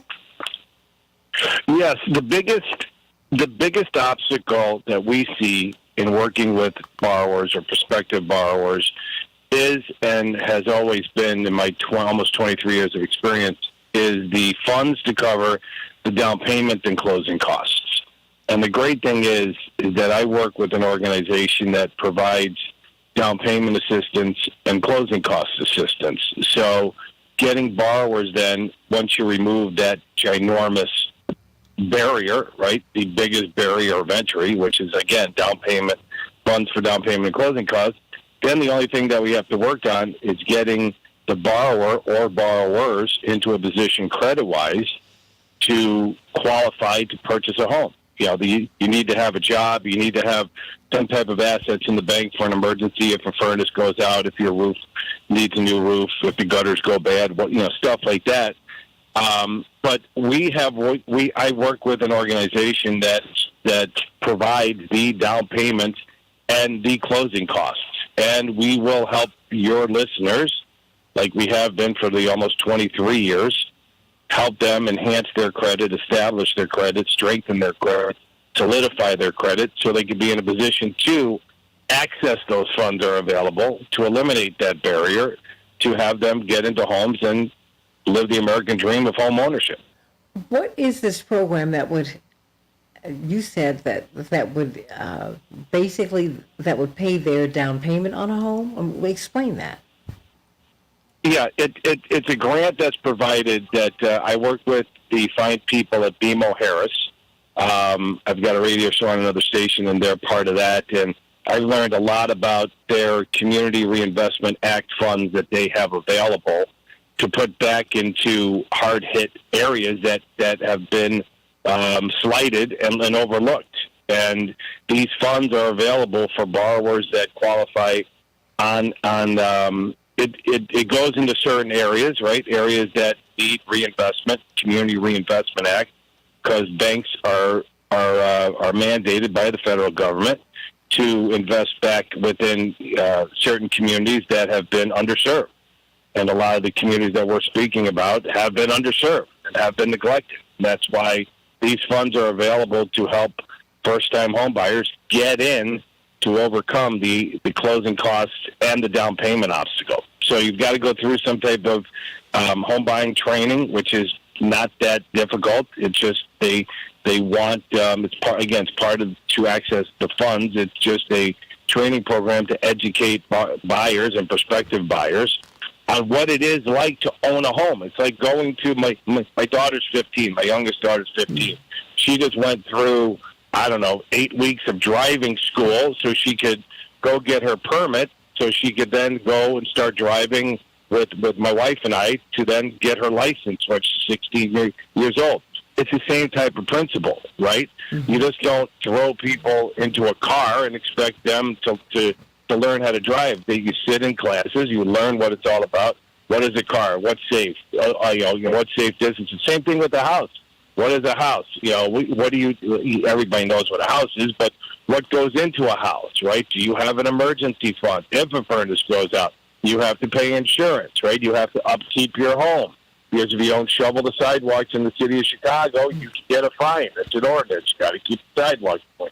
So all of the things that go into home ownership that a first-time home buyer or maybe a fourth-time home buyer might not know about, it's all done through free education, complimentary education, which is part of the program. That is a major barrier that we are removing to help our listeners get into these homes. We're talking with David Hochberg, yes, Team Hochberg, your trusted local lender, about home ownership and how you can own a home. Say you don't have great credit. Okay, it's not good. What are the steps you take to can you only get a loan when you have good credit? Well, what's good credit? Okay, a good credit is a positive credit history over the past 12 months. Okay, I was speaking with the lady who works within the Black and Brown community last night. Right, she just got out of Bible study, referred me one of her clients. He's a truck driver. He's a self-employed truck driver, 29 years. He works for a large automotive company, and he gave us permission to run his credit. He's a 589, a 615, and a 625. Okay, not that bad, right? It's all doable. And I reviewed his credit report with her and said, with his permission, that these are the three things that we need to do over the next 6 months in order to put this gentleman who's in his late 40s, early 50s, to be able to buy his first home, right? It's little tweaks. It's little things that he just needs to do. He has the money. He's just using it not to the biggest benefit for himself. So I gave her the tips. She's going to go back to him because, again, now that I've been brought into it, we're gonna tag team this individual, this man, and we're gonna help this guy in his 40s and early 50s get into a home, which is what it's all about. He's like, I've been trying to buy a home for the past 20, 25 years, 30 years, but nobody's told me how to do it. I'm like, buddy, fasten your seatbelt. We're going to get you into a home. If you do everything that we say to do and recommend. Now, he did have some credit challenges in 2019 and in 2020, but all of his collections have been satisfied. And his late car payment and truck payment that happened during COVID have lapsed, right? We're 3 years removed from that. And he just needs a little tweaking. And this is what I've reached out, as you know. Well, how long does it help. Hold on 1 second. How long does it take to tweak? Okay, say you come with some collections, you come with late payments. How long does it take you to begin to positively impact your credit score? It depends on how severely damaged you are when you walk in the door, okay, when you pick up the phone. Okay. So this gentleman, we're speaking with the 580, a 615, and a 620, 6 months. If he does everything we tell him to do, and he's motivated, and I truly believe he will, 6 months, 9 months at the latest, he will be in a position to purchase a home. It's that simple. Now, it's like a burn victim, okay? If you're a third-degree burn, it's going to take longer to heal. If you touch something hot, you got a blister, it's going to take maybe 3, 4, 5 weeks to heal, depending upon how severe you burned yourself, okay? But the key is, Santita, is making that call and taking that first step. I've reached out to, as you know, through the help of our mutual friend, Pastor Stephen Thurston, I reached out to a number of pastors on the South Side, and I've got my first credit enhancement seminar, empowerment seminar is what I like to call them, this year, set up with Pastor Demetrius Davis from City Point Community Church at 2300 South Michigan Avenue on July 9th. We're doing a Zoom credit empowerment session, and I'm working with Pastor Foster also on the South Side to get something going in his community. And I'm available to the community. If you would like training and would like credit empowerment sessions, It's complimentary. I'm not charging anything. But when we get you into position and you use the BMO Harris down payment assistance program, BMO Harris is doing your loan. I'm not doing your loan. So I am truly giving back all of the information to help our listeners get into a position that I can help you with credit. So BMO Harris, BMO, and they changed their name. I'm still getting used to it. BMO Harris can give you those funds when you qualify for those funds. It's a dual effort between me and BMO to get the money into listeners' hands to turn these neighborhoods around one house at a time. That's what it's all about. That's what it's been all about. And, through your help and the pastors on the South Side and other communities that are hearing this and other groups that are listening right now, I'm licensed in, I think, 46 of the 50 states. And in the 4 states that we're not licensed in, I have relationships with bankers like BMO that could get you a mortgage. So it's not about me doing loans. It's about bringing the financial awareness and financial empowerment to the communities so they could take this information and put it into play. And again, start turning these neighborhoods around one house at a time. So it's not too late. It's you can never be too far gone to get your credit together and to become a homeowner. If you want to be in a position, I've taken listeners who've had 550, 560 credit scores, and over a couple of years, I put them into the 760, 780. I just talked to one the other day. Wait, how have you done that? How have I done that? Mm-hmm. I was able to put them on a diet, right? And so here, if you want to lose weight, I've struggled with losing weight all my life, right? Me too. If you want to lose weight, what do you do? You're right. Okay, and a lot of our listeners, what do? Right? You put down the bucket of chicken, you pick up a bucket of vegetables. You put down the remote control, and you get you get on the treadmill. You put down the sugary drinks, and you drink a lot of water. Right? You just got to change your lifestyle. If our listeners right now are committed to put themselves in a better position financially on the credit spectrum, I will help them. I will give them the tools. I will answer all their questions. I will tell them where to step, and more importantly, where not to step. I will give them advice on how to get things off their credit report, and I will also tell them and educate them and inform them and teach them how to enhance their credit when they don't have any credit at all. But it comes down to, like you and I, we struggled with weight, right? You got to put the fork down, and you got to make the commitment that this is what you want to do, and you want to change your lifestyle, right? If you want a good credit in the future, you got to say, I'm tired of having bad credit in the past, okay? And we're going to make a decision to move forward. Again, I took a 550, 560 credit score borrower and got him into the 700s. I've been working with him for the past 20-plus years. I can tell you the first time I spoke with them was on the inbound Kennedy at the junction. She called me. She was working at a major airline during 9/11. She lost her job, lost a 6-figure job. The family was rocked. They had a ton of credit cards. They had a medically challenged daughter in a wheelchair, and they had to either feed her family or not make the mortgage payment. So, of course, what are you going to do? You're going to feed your family and take care of your daughter who's in a wheelchair, and we slowly built her back over the years, and we took her from the mid-500s, and now she's solidly in the upper 700s because she made the commitment to get her legs back underneath her and her feet on the ground and started running again. So I'll help anybody that wants help. And again, I want to thank a special shout-out to Pastor Demetrius Davis at City Front Community for inviting me into his community. I went to a service. Holy smokes, was there a lot of energy in that service. I told the pastor after that if we had that much service, that much energy in the service in my congregation up in my synagogue, it would be filled. I mean, I was exhausted after that service. I'm like, man, this is great. Well, it's a product of our experience.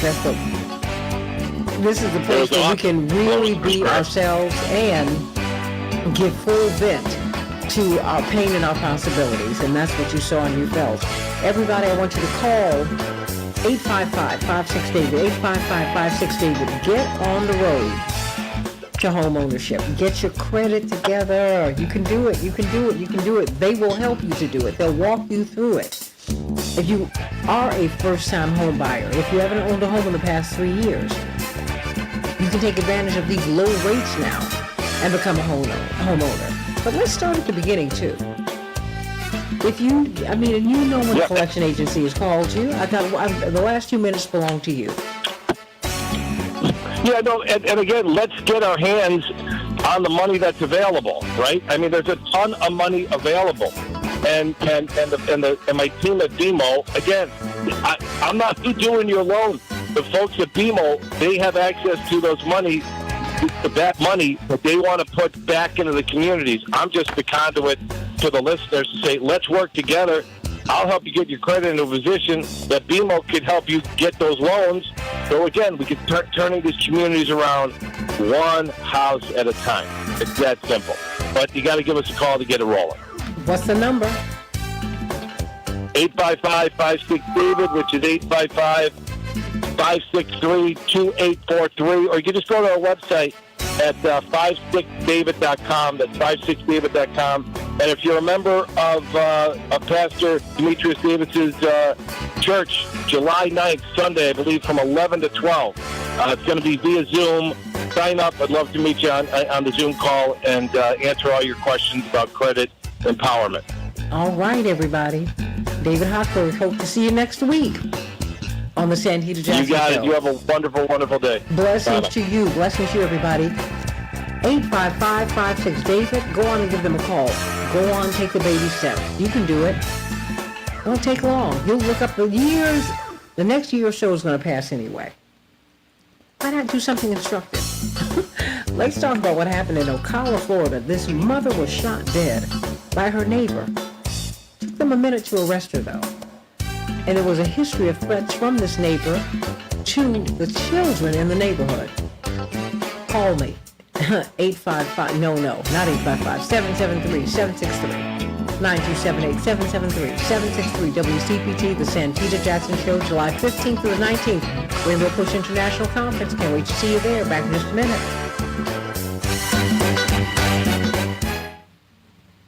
Thank you so much, Alex. My pleasure.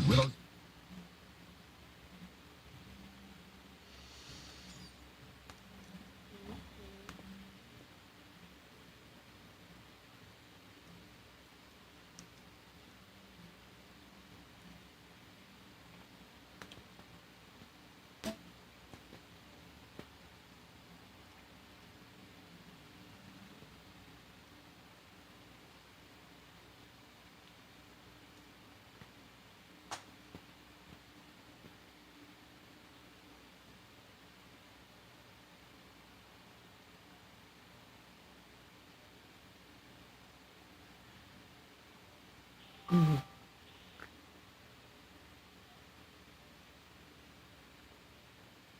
Oh, wow. Everybody, Pat Robertson just made his transition. 93 years of age. 93 years of age. Wow. God bless him. Didn't agree with his politics, but what a life he had. What a life he had. And so, may God bless him and his family this morning. CK, are you there? Good morning, Santita. I'm here. Hey. Yes. You can't make this How stuff are you? up. I'm doing well. He said it's just, he was a Yaley. He went to law school. He was a lawyer. I know. No, when I was younger. Well, I did know. I know there was one point in my life where, right, because he was in Virginia. He was in the Tidewater. He was in Virginia Beach. He had a very strong presence in Virginia. And I remember the 700 Club from way back. Way back. So he had a very, very, and I remember his number 2 was the African American guy. Absolutely. For a long time. Absolutely. And so, no, I remember Pat Robertson. I think didn't agree with his politics either, but I do believe that in the world of evangelism, he made his mark for sure. Well, absolutely. You know what? Look, all that stuff, I take that off the table when you're passing. Okay, and the thing is, you just absolutely. You honor life, and whether you liked him or not, in life he made a tremendous contribution. Tremendous. It was absolutely. tremendous. And I felt that way Always. Oh, I felt that way always about him. And again, that's a good thing about being in this country. We can disagree politically and still have room to embrace people's success. At least that is the way, that's the way it's supposed to be, because we have become so, this cancel culture is something we need to get away from, because it just doesn't work, CK. No, it doesn't work. It doesn't work. But I think when we do have an opportunity 1 minute to embrace, Pat Robertson is iconic. Mm-hmm. He's not, to me, he's not just someone who, he's iconic. And so I think when we do have an opportunity to embrace someone who has made the kind of contribution he has, we need to. And it's not about politics. Life, we spend a lot of time on politics now, but life is not really about politics. Absolutely. Absolutely. And one of 30 seconds. One of our difference, thank you so much, Alex, was, of course, Jerry Falwell. When Jesse was writing his book, he and Frank Watkins, God rest his soul, no one was more helpful to him in Virginia than Jerry Falwell. Just opened so many doors for him. While we've had our disagreements, I think 10 seconds. We're all people of faith. We agree on that. And he even did that for Reverend when he ran for president. He said, I won't let anyone hurt you. Even though I don't support this, as my Christian brother, I'm not going to let anyone hurt you. We can change the world, change the world, change the world. We can change the world, we can change the world, change the world. This is the Santita Jackson Show. War and hate to a place of love, it's not too late. Gotta save the children, we can't wait. Let's change the world. Hey everybody, welcome back to the Santita Jackson Show. I hope that you will be joining us July 15th through the 19th at the Rainbow Push International Conference.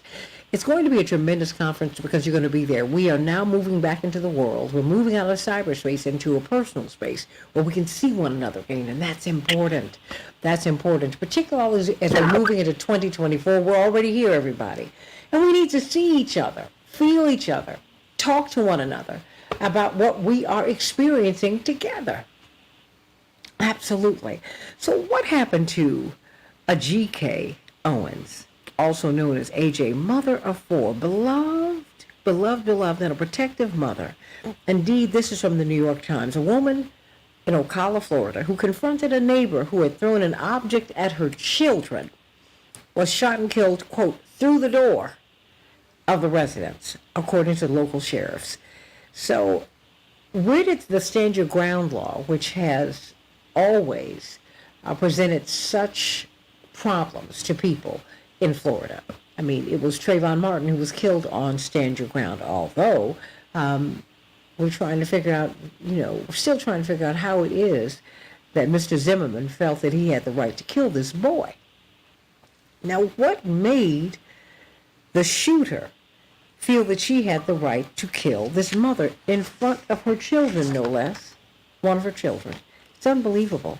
So A.J. Owens, mother of four, dead, everybody, dead today, 35 years of age, given first aid, taken to the hospital where she died. Wow. And in fact, it took a long time, Attorney C.K. Hoffler, to get this woman, and they keep calling her this woman because they really don't want to call her name. They're calling her, I just said, wait a minute, y'all, hold on. Susan Louise, is it Lorenz or Lorinx? I don't know what it is. I don't know how to pronounce her last name.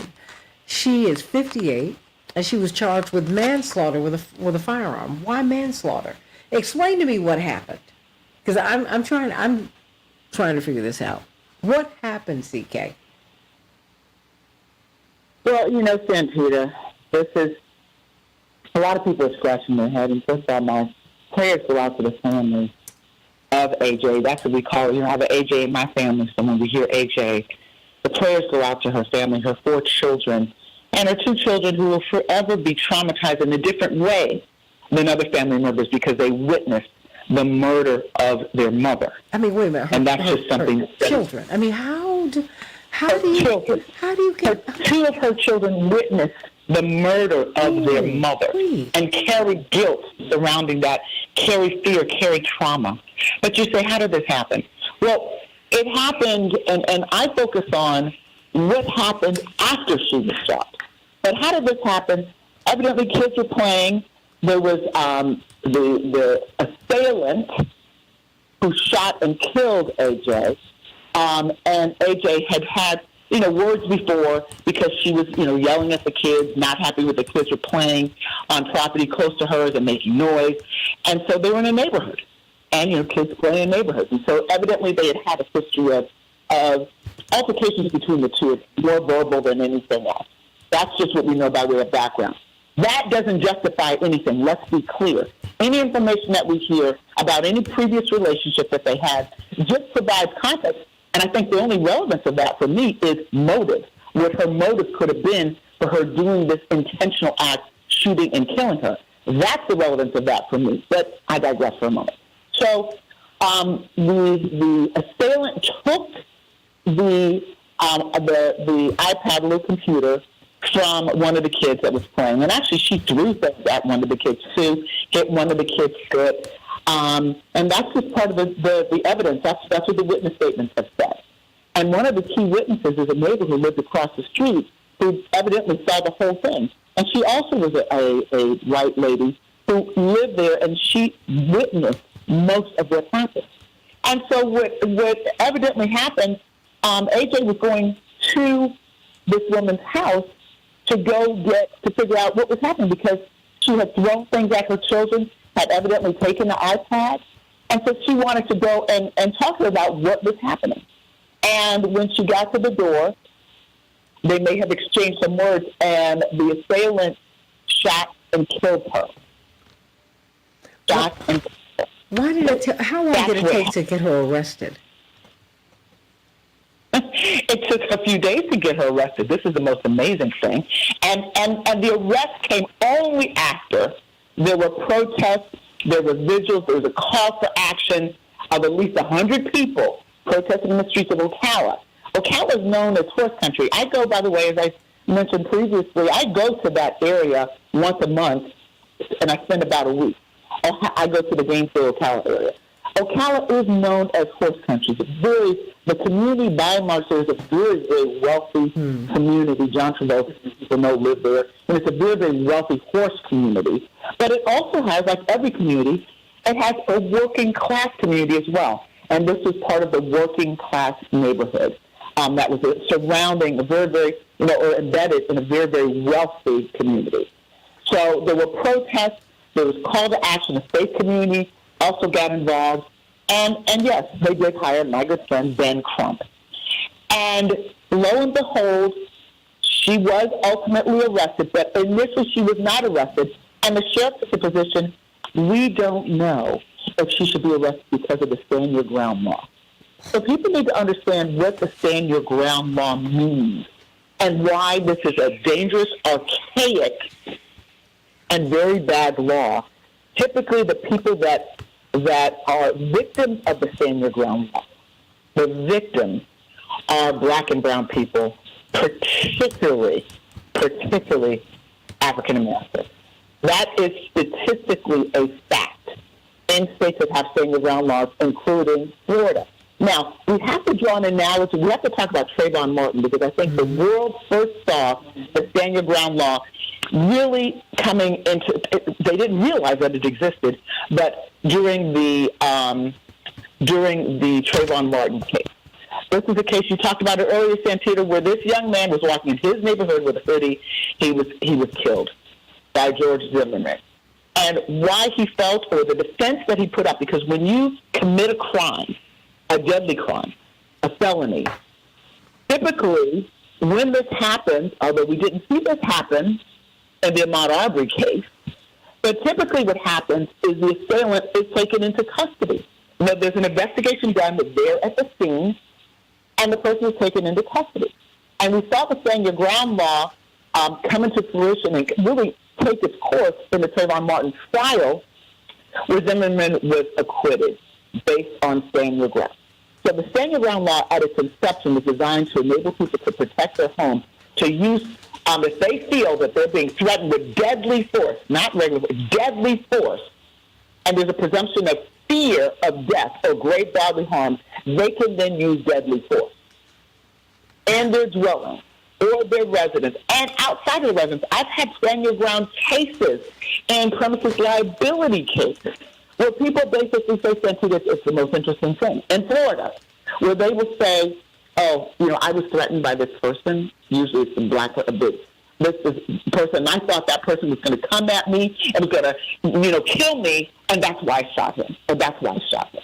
That's the concept of stand your ground. You're standing your ground. You're protecting yourself, your home, your dwelling, because you have imminent fear of death, of great bodily harm. It can't be someone's going to, scrape my knee. Of bodily harm and death.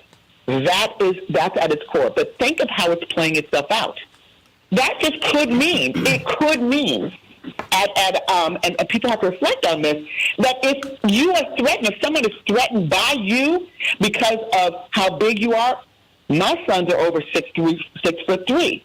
So theoretically, they could go somewhere in Florida and in Georgia and other places that have stand your ground laws, and if someone looks at them, if they have even a verbal altercation, if they're approaching someone and they feel like these big black men are threats to them that could cause bodily harm, they could shoot them and then claim, well, it's self-defense because of the stand your ground law.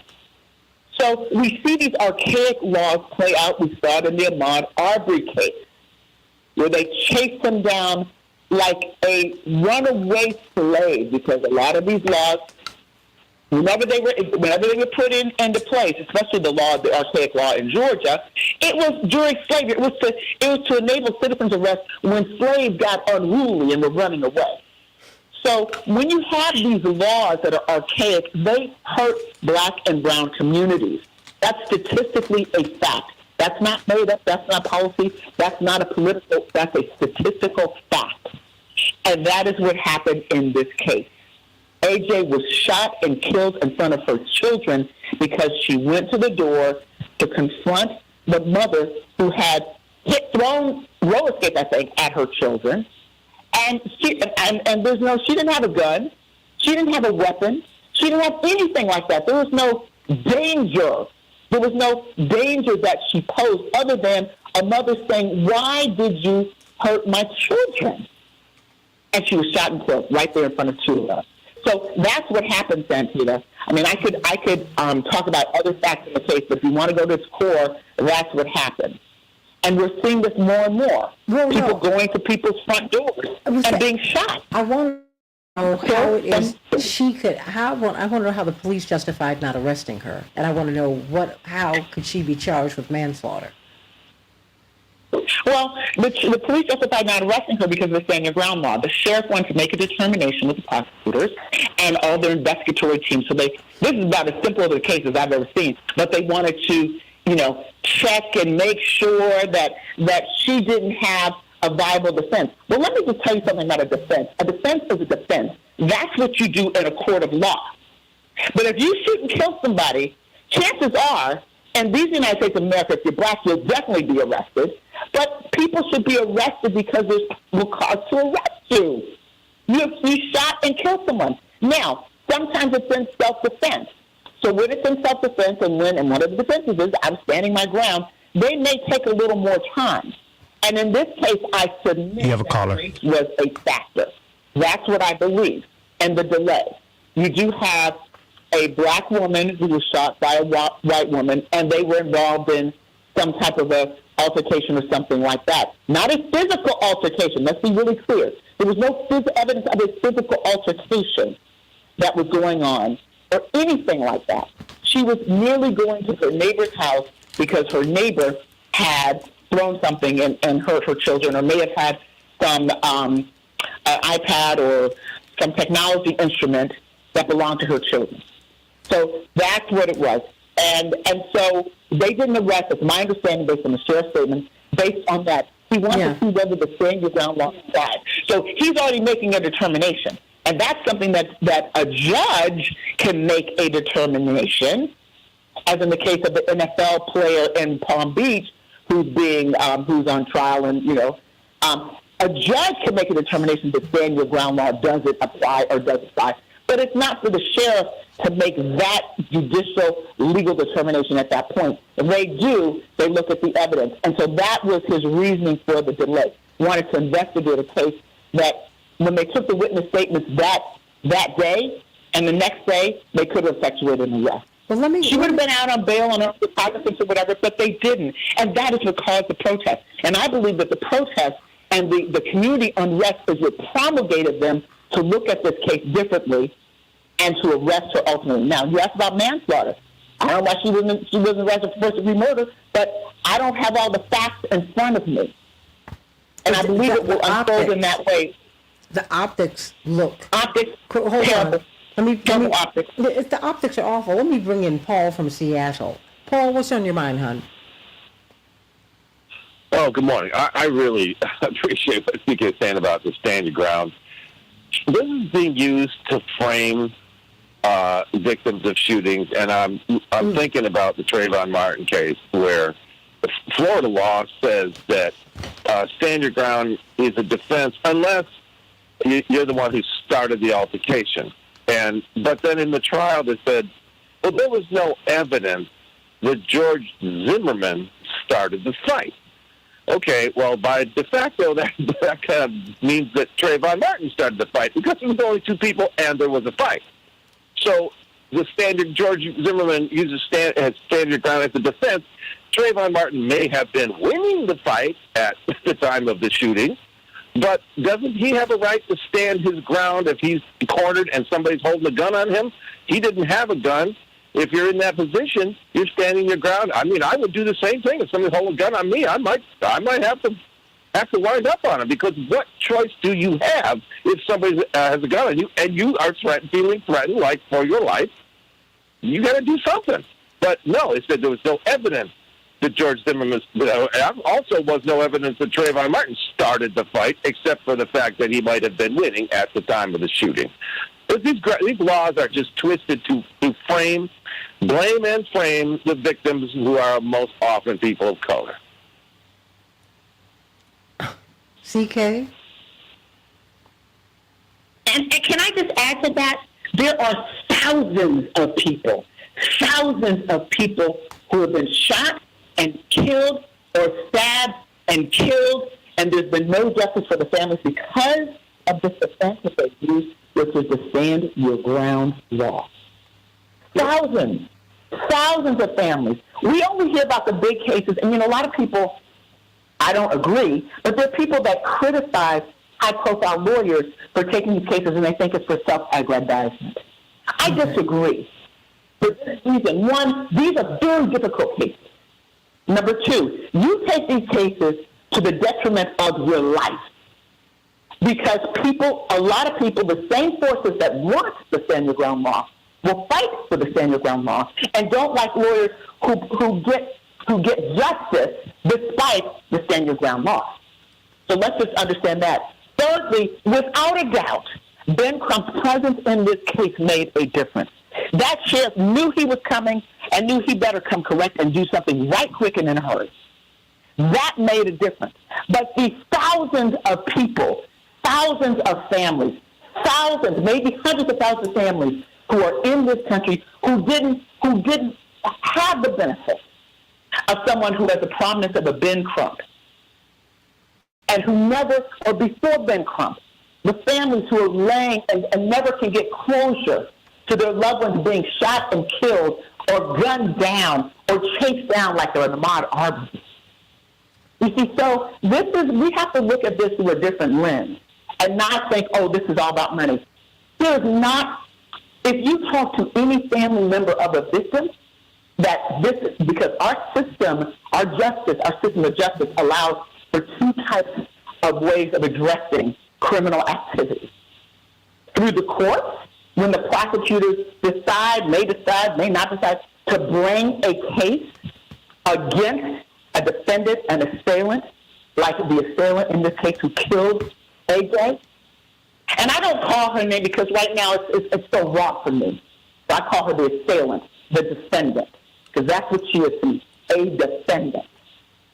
And so you have prosecutors who decide whether the evidence is sufficient, and they go through the legal process, back in the criminal justice system. But this country gives you also recourse civilly. So those are only two recourses that families have when their loved ones have been shot in a way where there's excessive use of force, injustice, brutality, violence. Those are the only two recourses. So in the civil context, when it involves authorities, when it involves a city, when it involves, negligence or something like that, excessive use of force, police brutality, things of this nature, you see, like in Chicago, we talked about this yesterday, you see hundreds of thousands, millions, billions of dollars being paid out for this injustice to the families. Callers off. To be clear, the family members would rather have their loved ones. So it's not like it's not about the money. These families didn't ask to have their loved ones killed. This is what our system allows them to do. And when it comes to the criminal justice system, which desperately needs reform, it's going to be up to the prosecutors to do that. And that's why when we have situations like we do here in Georgia, where the legislature, for politically motivated reasons, and they're very honest about that, try to curtail or clip the wings of prosecutors who are bringing cases, then that is, I think, an inappropriate interference, and we're not keeping the three branches of government, holding them accountable and separating their roles, in my impression. So, Santita, I think that what we're seeing, this case is going to underscore and perhaps prompt more national discussion on the need to get rid of these archaic laws, these stand-your-ground laws, because they're not implemented. This is what happens when you don't have federal legislation, federal laws that govern the laws of the land, that govern how policing is supposed to happen. It's implemented on a state-by-state basis. If you have a governor who from the gubernatorial offices says X, Y, Z, this is how I feel about this stuff, and if that governor has controls the legislature, if you will, then the legislature will implement laws or promulgate laws that reflect the governor's wishes, that continue to reflect the governor's wishes, that may or may not be great for the citizens of the people, then you're going to have these types of things. And I'm not identifying any particular state. I'm just saying this is what history has shown us. But do we know? We're here now.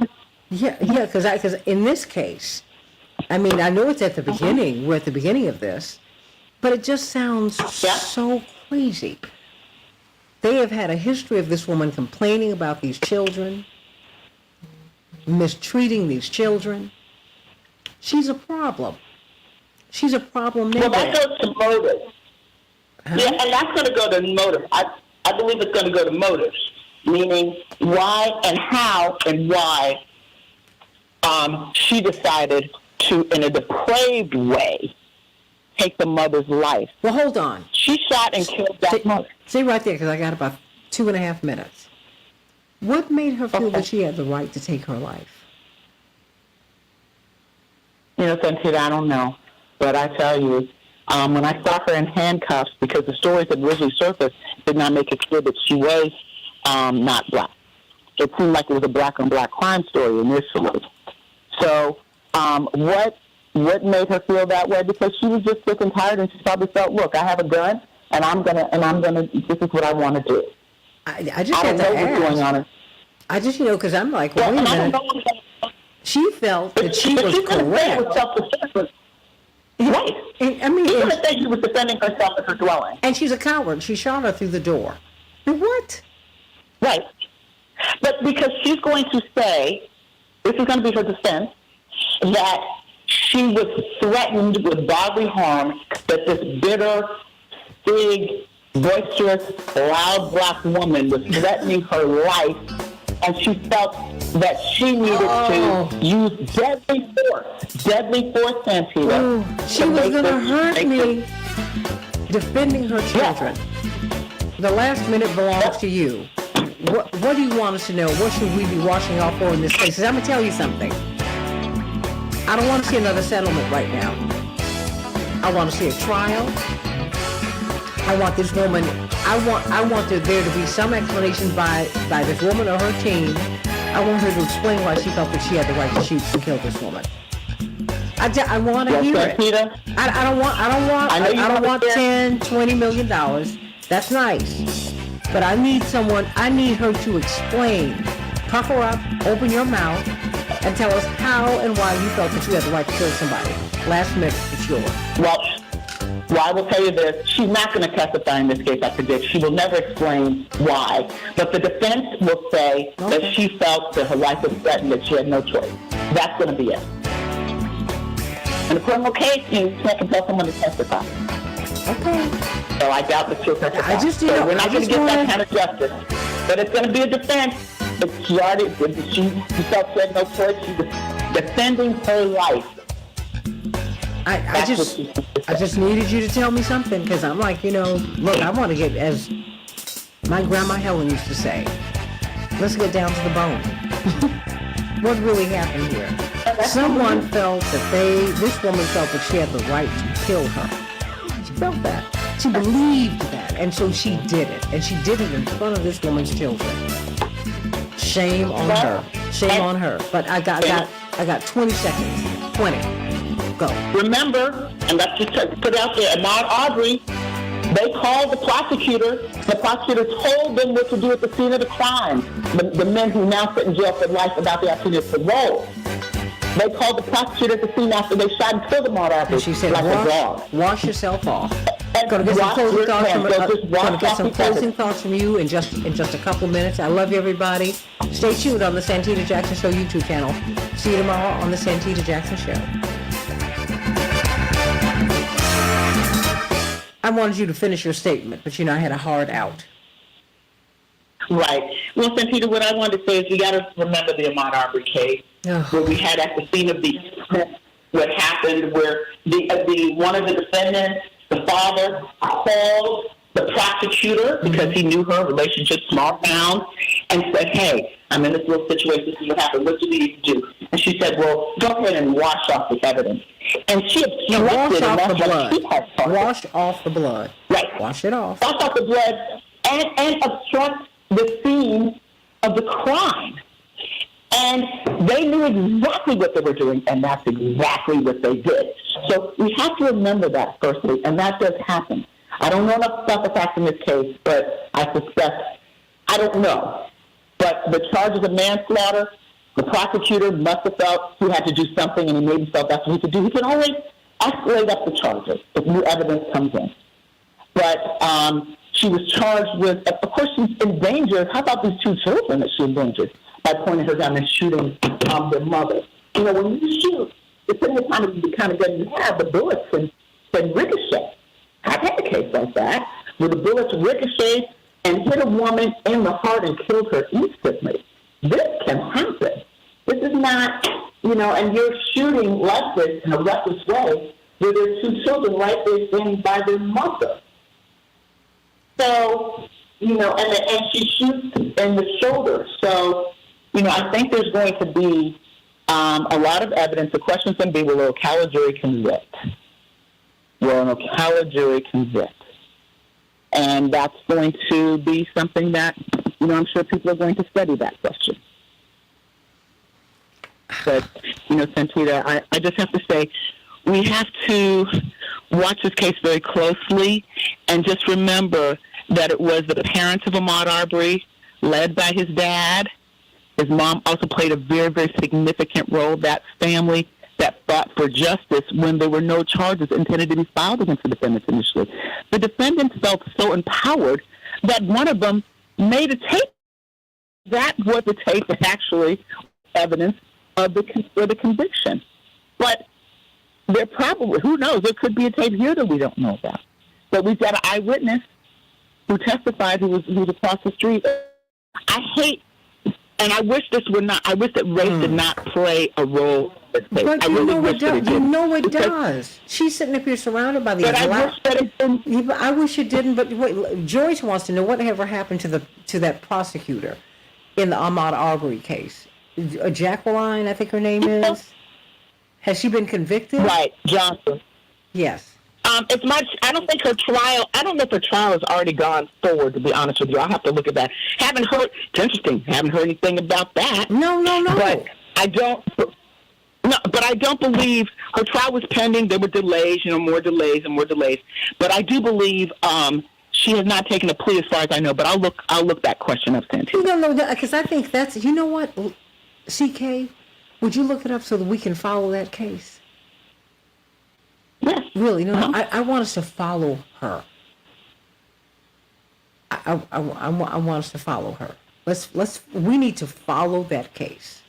I'm not going to wait for corporate media to do that. We need to follow it. Because that case is important to me. Because she was also part of the murder of Ahmaud Arbery. She told them, okay, you killed someone. Okay, I hear you. What you need to go home is clean up, shower, clean these clothes. Even though that woman who is she's not intelligent. And she clearly has, I don't know what kind of education she's got. Everyone knows that blood is the only substance, praise the Lord, that does not degrade. You can't wash blood out. You can't. Right. And, district attorney, her name is Jackie Johnson. She's a former Glenn County district attorney. And thanks to the efforts of the Ahmaud Arbery family, she was not reelected. Because, by the way, she was still serving. You know what? And was going to be reelected after the intervention of that. Let's call Daryl, and let's talk about this tomorrow, because I think that there's some cases we need to follow, because they're important to us. What did she do? I think we need to break it down for people. What she did, what his family did in response to that once they found out what she did, and the charge. She was charged. And where the case is now. I think we need to break that down for people. And by the way, she was arrested too, Santita. Well, so she was charged and arrested. Come on now, so there's a mugshot. We need to find that. Right. No, we have all of that. We will, and I will be available to do that, to talk about it tomorrow. So, Santita, I must run. Okay. But I've got Court TV today at 11. Okay. 11 o'clock. You should start with that, but that's okay. Well, you know. No, that's okay. It's all right. I know. I'll get better. I'll get better one day, I guess. No, it's all right, girl. It's all right. It's all right. It's all right. It's all right. Okay, we're going to work it out. Love you. Thank you. Okay, love you too. All right, everybody. It's a lot. It's a lot. We're going to find out what happened with Jackie Johnson, Laura. I think, who is it, Laura, who asked the question? Joyce. I'm sorry, Joyce. We're going to break down what happened to her. What she did, what happened to her, what's happening to her now. See, because that's why I'm telling you, every arrest, every indictment is a political act. And you have to know that. Even what's happening with Trump right now, this is political. Because guess what? All these presidents take those documents home. I don't know if and he didn't take originals from what I understand. He took home copies. That's how they build their libraries. And then promptly, as soon as, because we haven't heard a whole lot of discussions about the other people who had tranches of documents in their homes. I mean, Biden had stuff from his Senate days. And I know they didn't pack those boxes. I mean, these people aren't going to pack any boxes. My father ain't going to pack a box. We need to know. You know, all this stuff is political. When they decide that they want to come after you, they do it. When they decide they want to cover you, they do that too. Don't ever forget that. If they want to give you cover, they give you cover. If they want to make your life miserable, if they want to take you out, they can put you on the rack. And the thing is, I could deal with this justice system if it were just and if it were blind, or if it did not favor one person or another for whatever reasons. Because it doesn't do that, I don't trust any of it. Yeah, even with Trump, I don't trust any of it. See, the thing is, either you're going to get everybody or you're going to get no one at all. Otherwise, I mean, you're playing with me.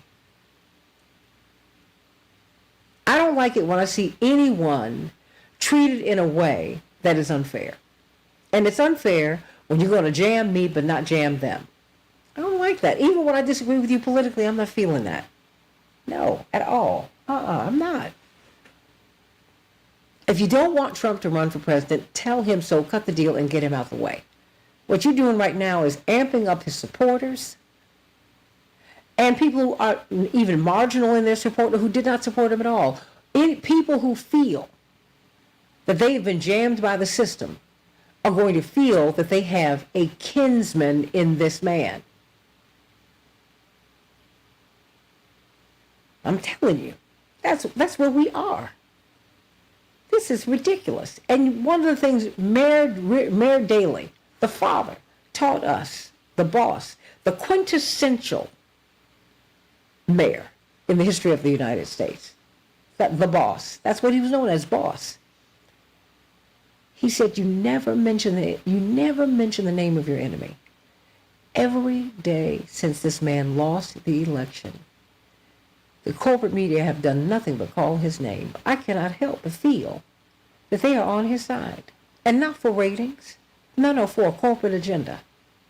Yeah. Let's not oversimplify this. Oh, it's just ratings. Now, these folks pass money around with each other all the time. It doesn't even matter what kind of ratings you have. They'll keep Rush Limbaugh. Much of the time that he got was bartered time. Every radio station has free time they can give to someone.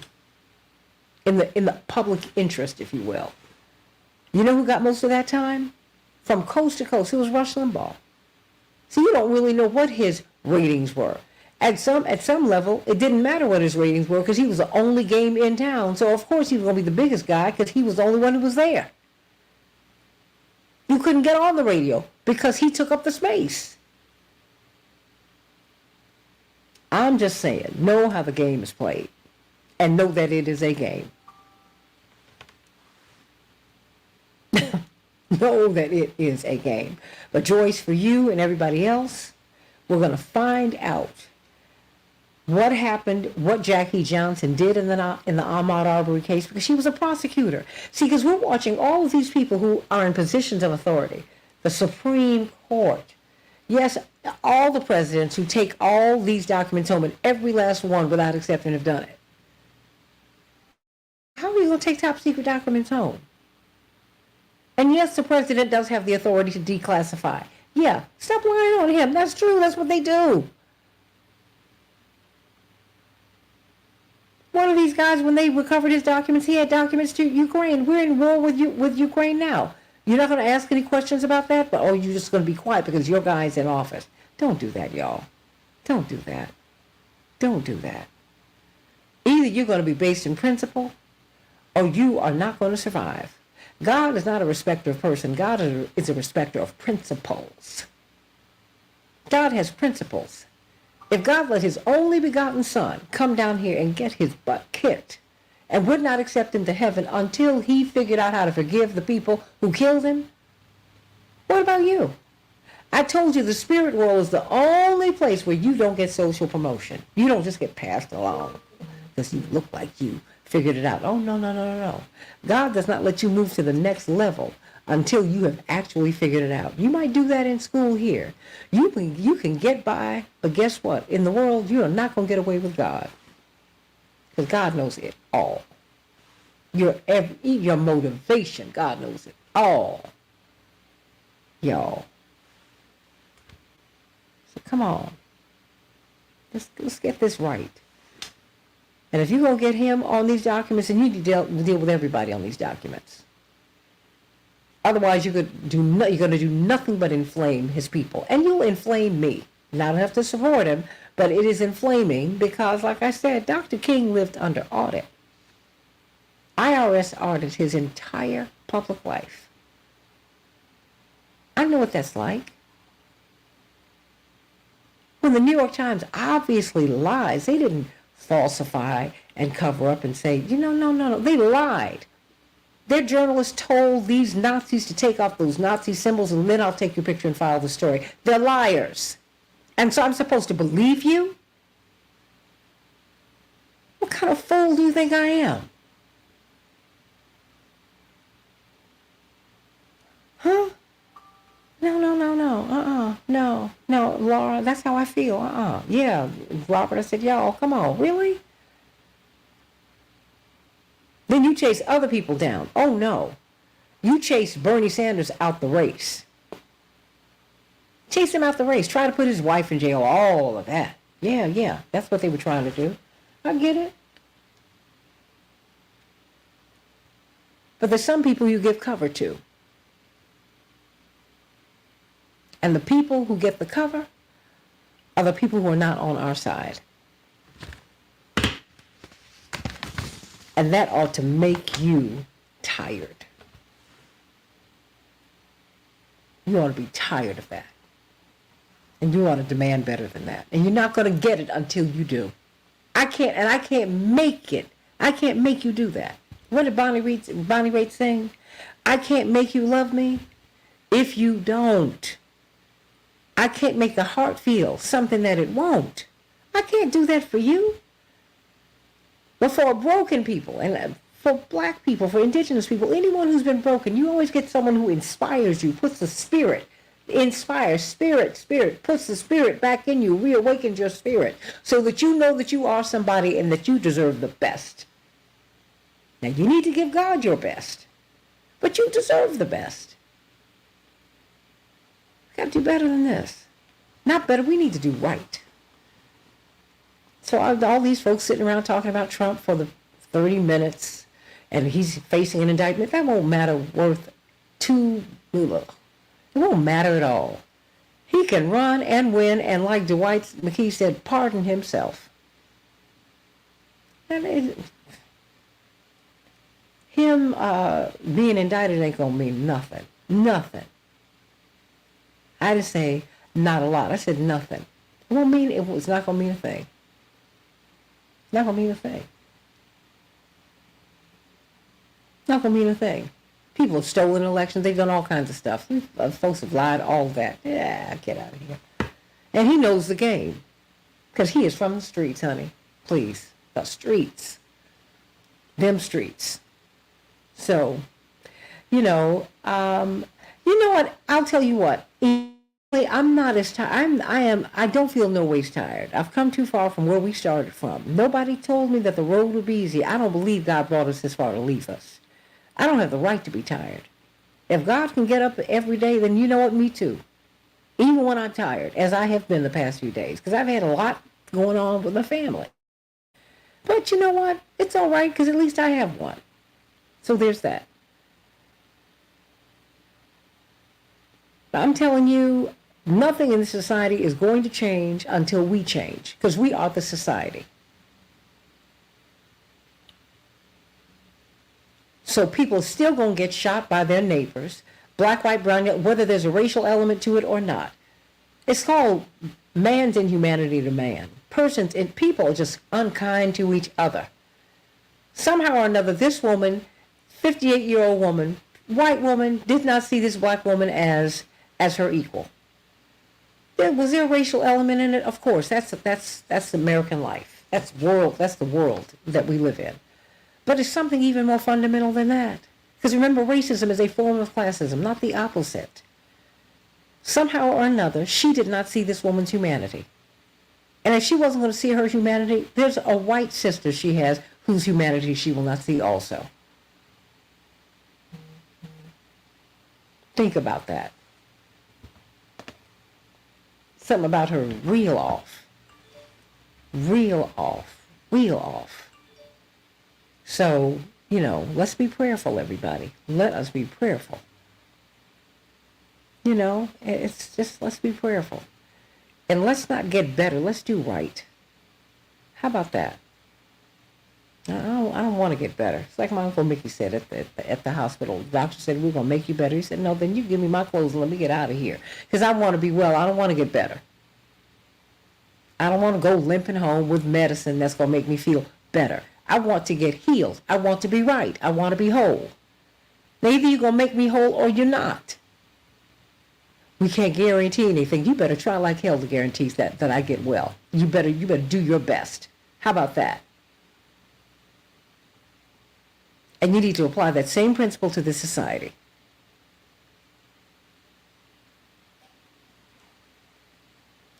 That's right. Let's get the society right. Period. I don't care what your party is. I don't care about any of that. Are you an adherent to principle? That's what I want to know. If that's what you're into, then we're good.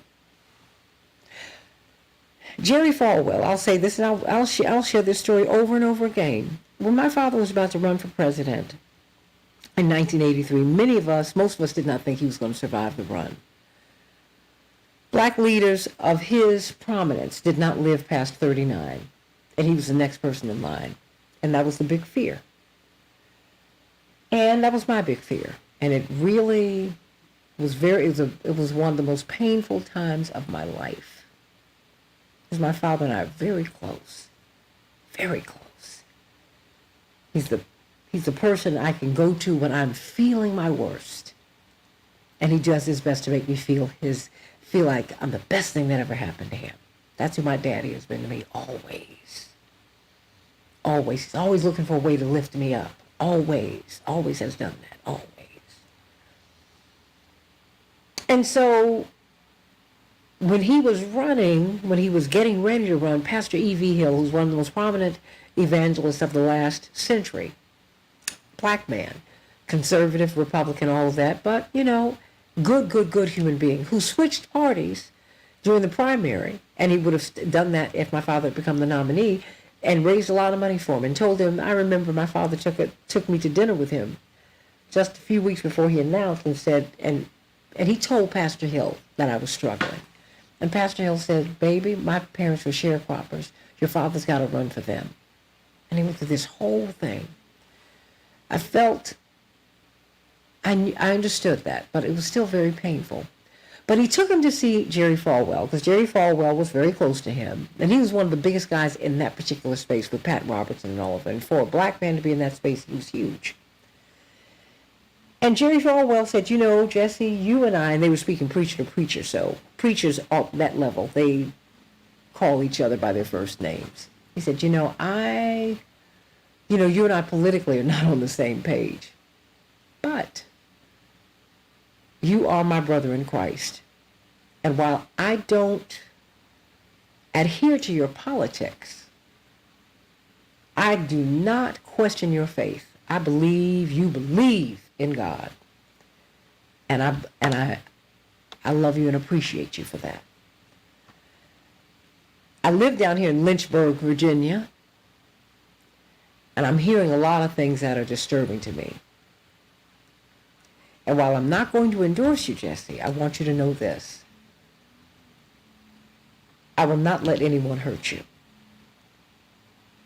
If I hear anything that's off and that's out there, that I feel that would be hurtful to you, I will do my best to stop it. Can you ask any more? Oh yeah, Jewel, I always thank God for him. And when I would see his son Jonathan, when I see his son Jerry, we have a warm relationship. Because there's some basic things that we agree on. I don't have to agree with you politically. But there's some principles that if we're locked in on some principles, I'm good on that.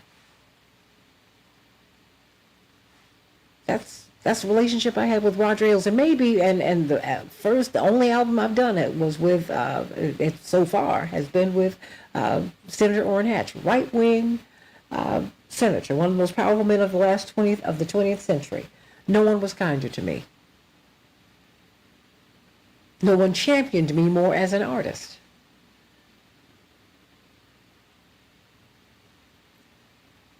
And so maybe God gave me those experiences so that I could separate that which was serious from that which is not. And I'm not saying that you should not have political principles to which you adhere. I'm not saying that at all. I think that that's important. But I can tell you right now, God is more important than anything.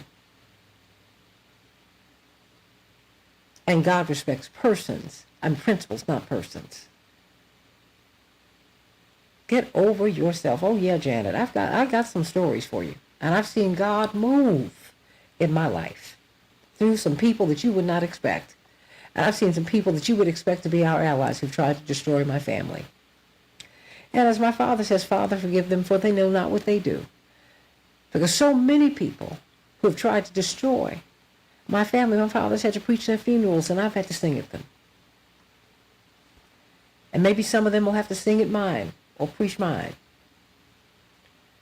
Get over it, everybody. Let's just get right. That's why I don't disparage Trump here and all that, because I know this is a game, y'all. This is a game, and he's playing it. Just get over it. And let us make ourselves who we're supposed to be. Let's start there. Make your environment what it's supposed to be. Your neighborhood, your city, your county, your state, your country, the world. Make it what it's supposed to be. Now, don't get better, get right. People always say God can get a straight lick with a crooked stick. My mother says, why don't you straighten out the stick? Why have you ever tried that? Straightening out the stick and then striking that lick. How about that? So think about that, everybody. I have a lot of those stories, and that's part of what guides my philosophy on this show. You're right, Joyce. You're right. You're right, because I've had some experiences, and I've had some people be kind to me. Roger Ailes was kind to me. When my brother was looking at indictment and possible jail time, which he ended up serving, he pulled me off the air. I tried to surrender my contract. He said, absolutely not. He said, you're a very talented broadcaster. He said, quite honestly, one of the most talented ones I know. I said, nah. He said, I'm going to work with you until you get to where I think you need to be. And it's not as a contributor. It's not as a newsreader. I think you need a show, and I think there's... And you're the most reluctant television star I've ever met in my life, but I'm going to work with you, girl. He did that.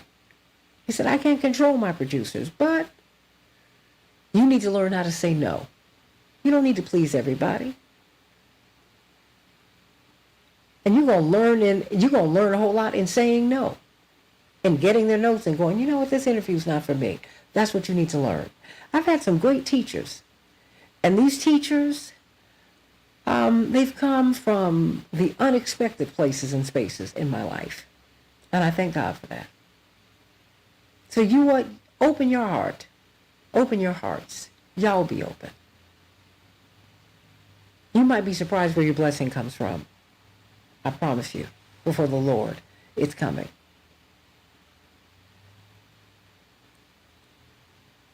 That's right. And you're right, Andre. Our godmother said, Aunt Irene Ware, she would always say there's only one way. It's the right way. And that's what my grandmother, my mother's mother, Gertrude Brown, Mrs. Gertrude Davis Brown, she used to say there's one way, the right way. That's it. You ain't going to bend your way around that. So let's get it right, everybody. Let's get right. Let's not, as we are getting better, the goal is to be right. The goal is to be well. Let's normalize that. So, I love you, everybody. I have had a wonderful day, and boy, blessings, blessings, blessings. Blessings upon blessings upon blessings to all of you today. I love you, sweeties. So let me get on out of here. Thank you, Alex, for a great show. And thank everybody for a great show. So God bless.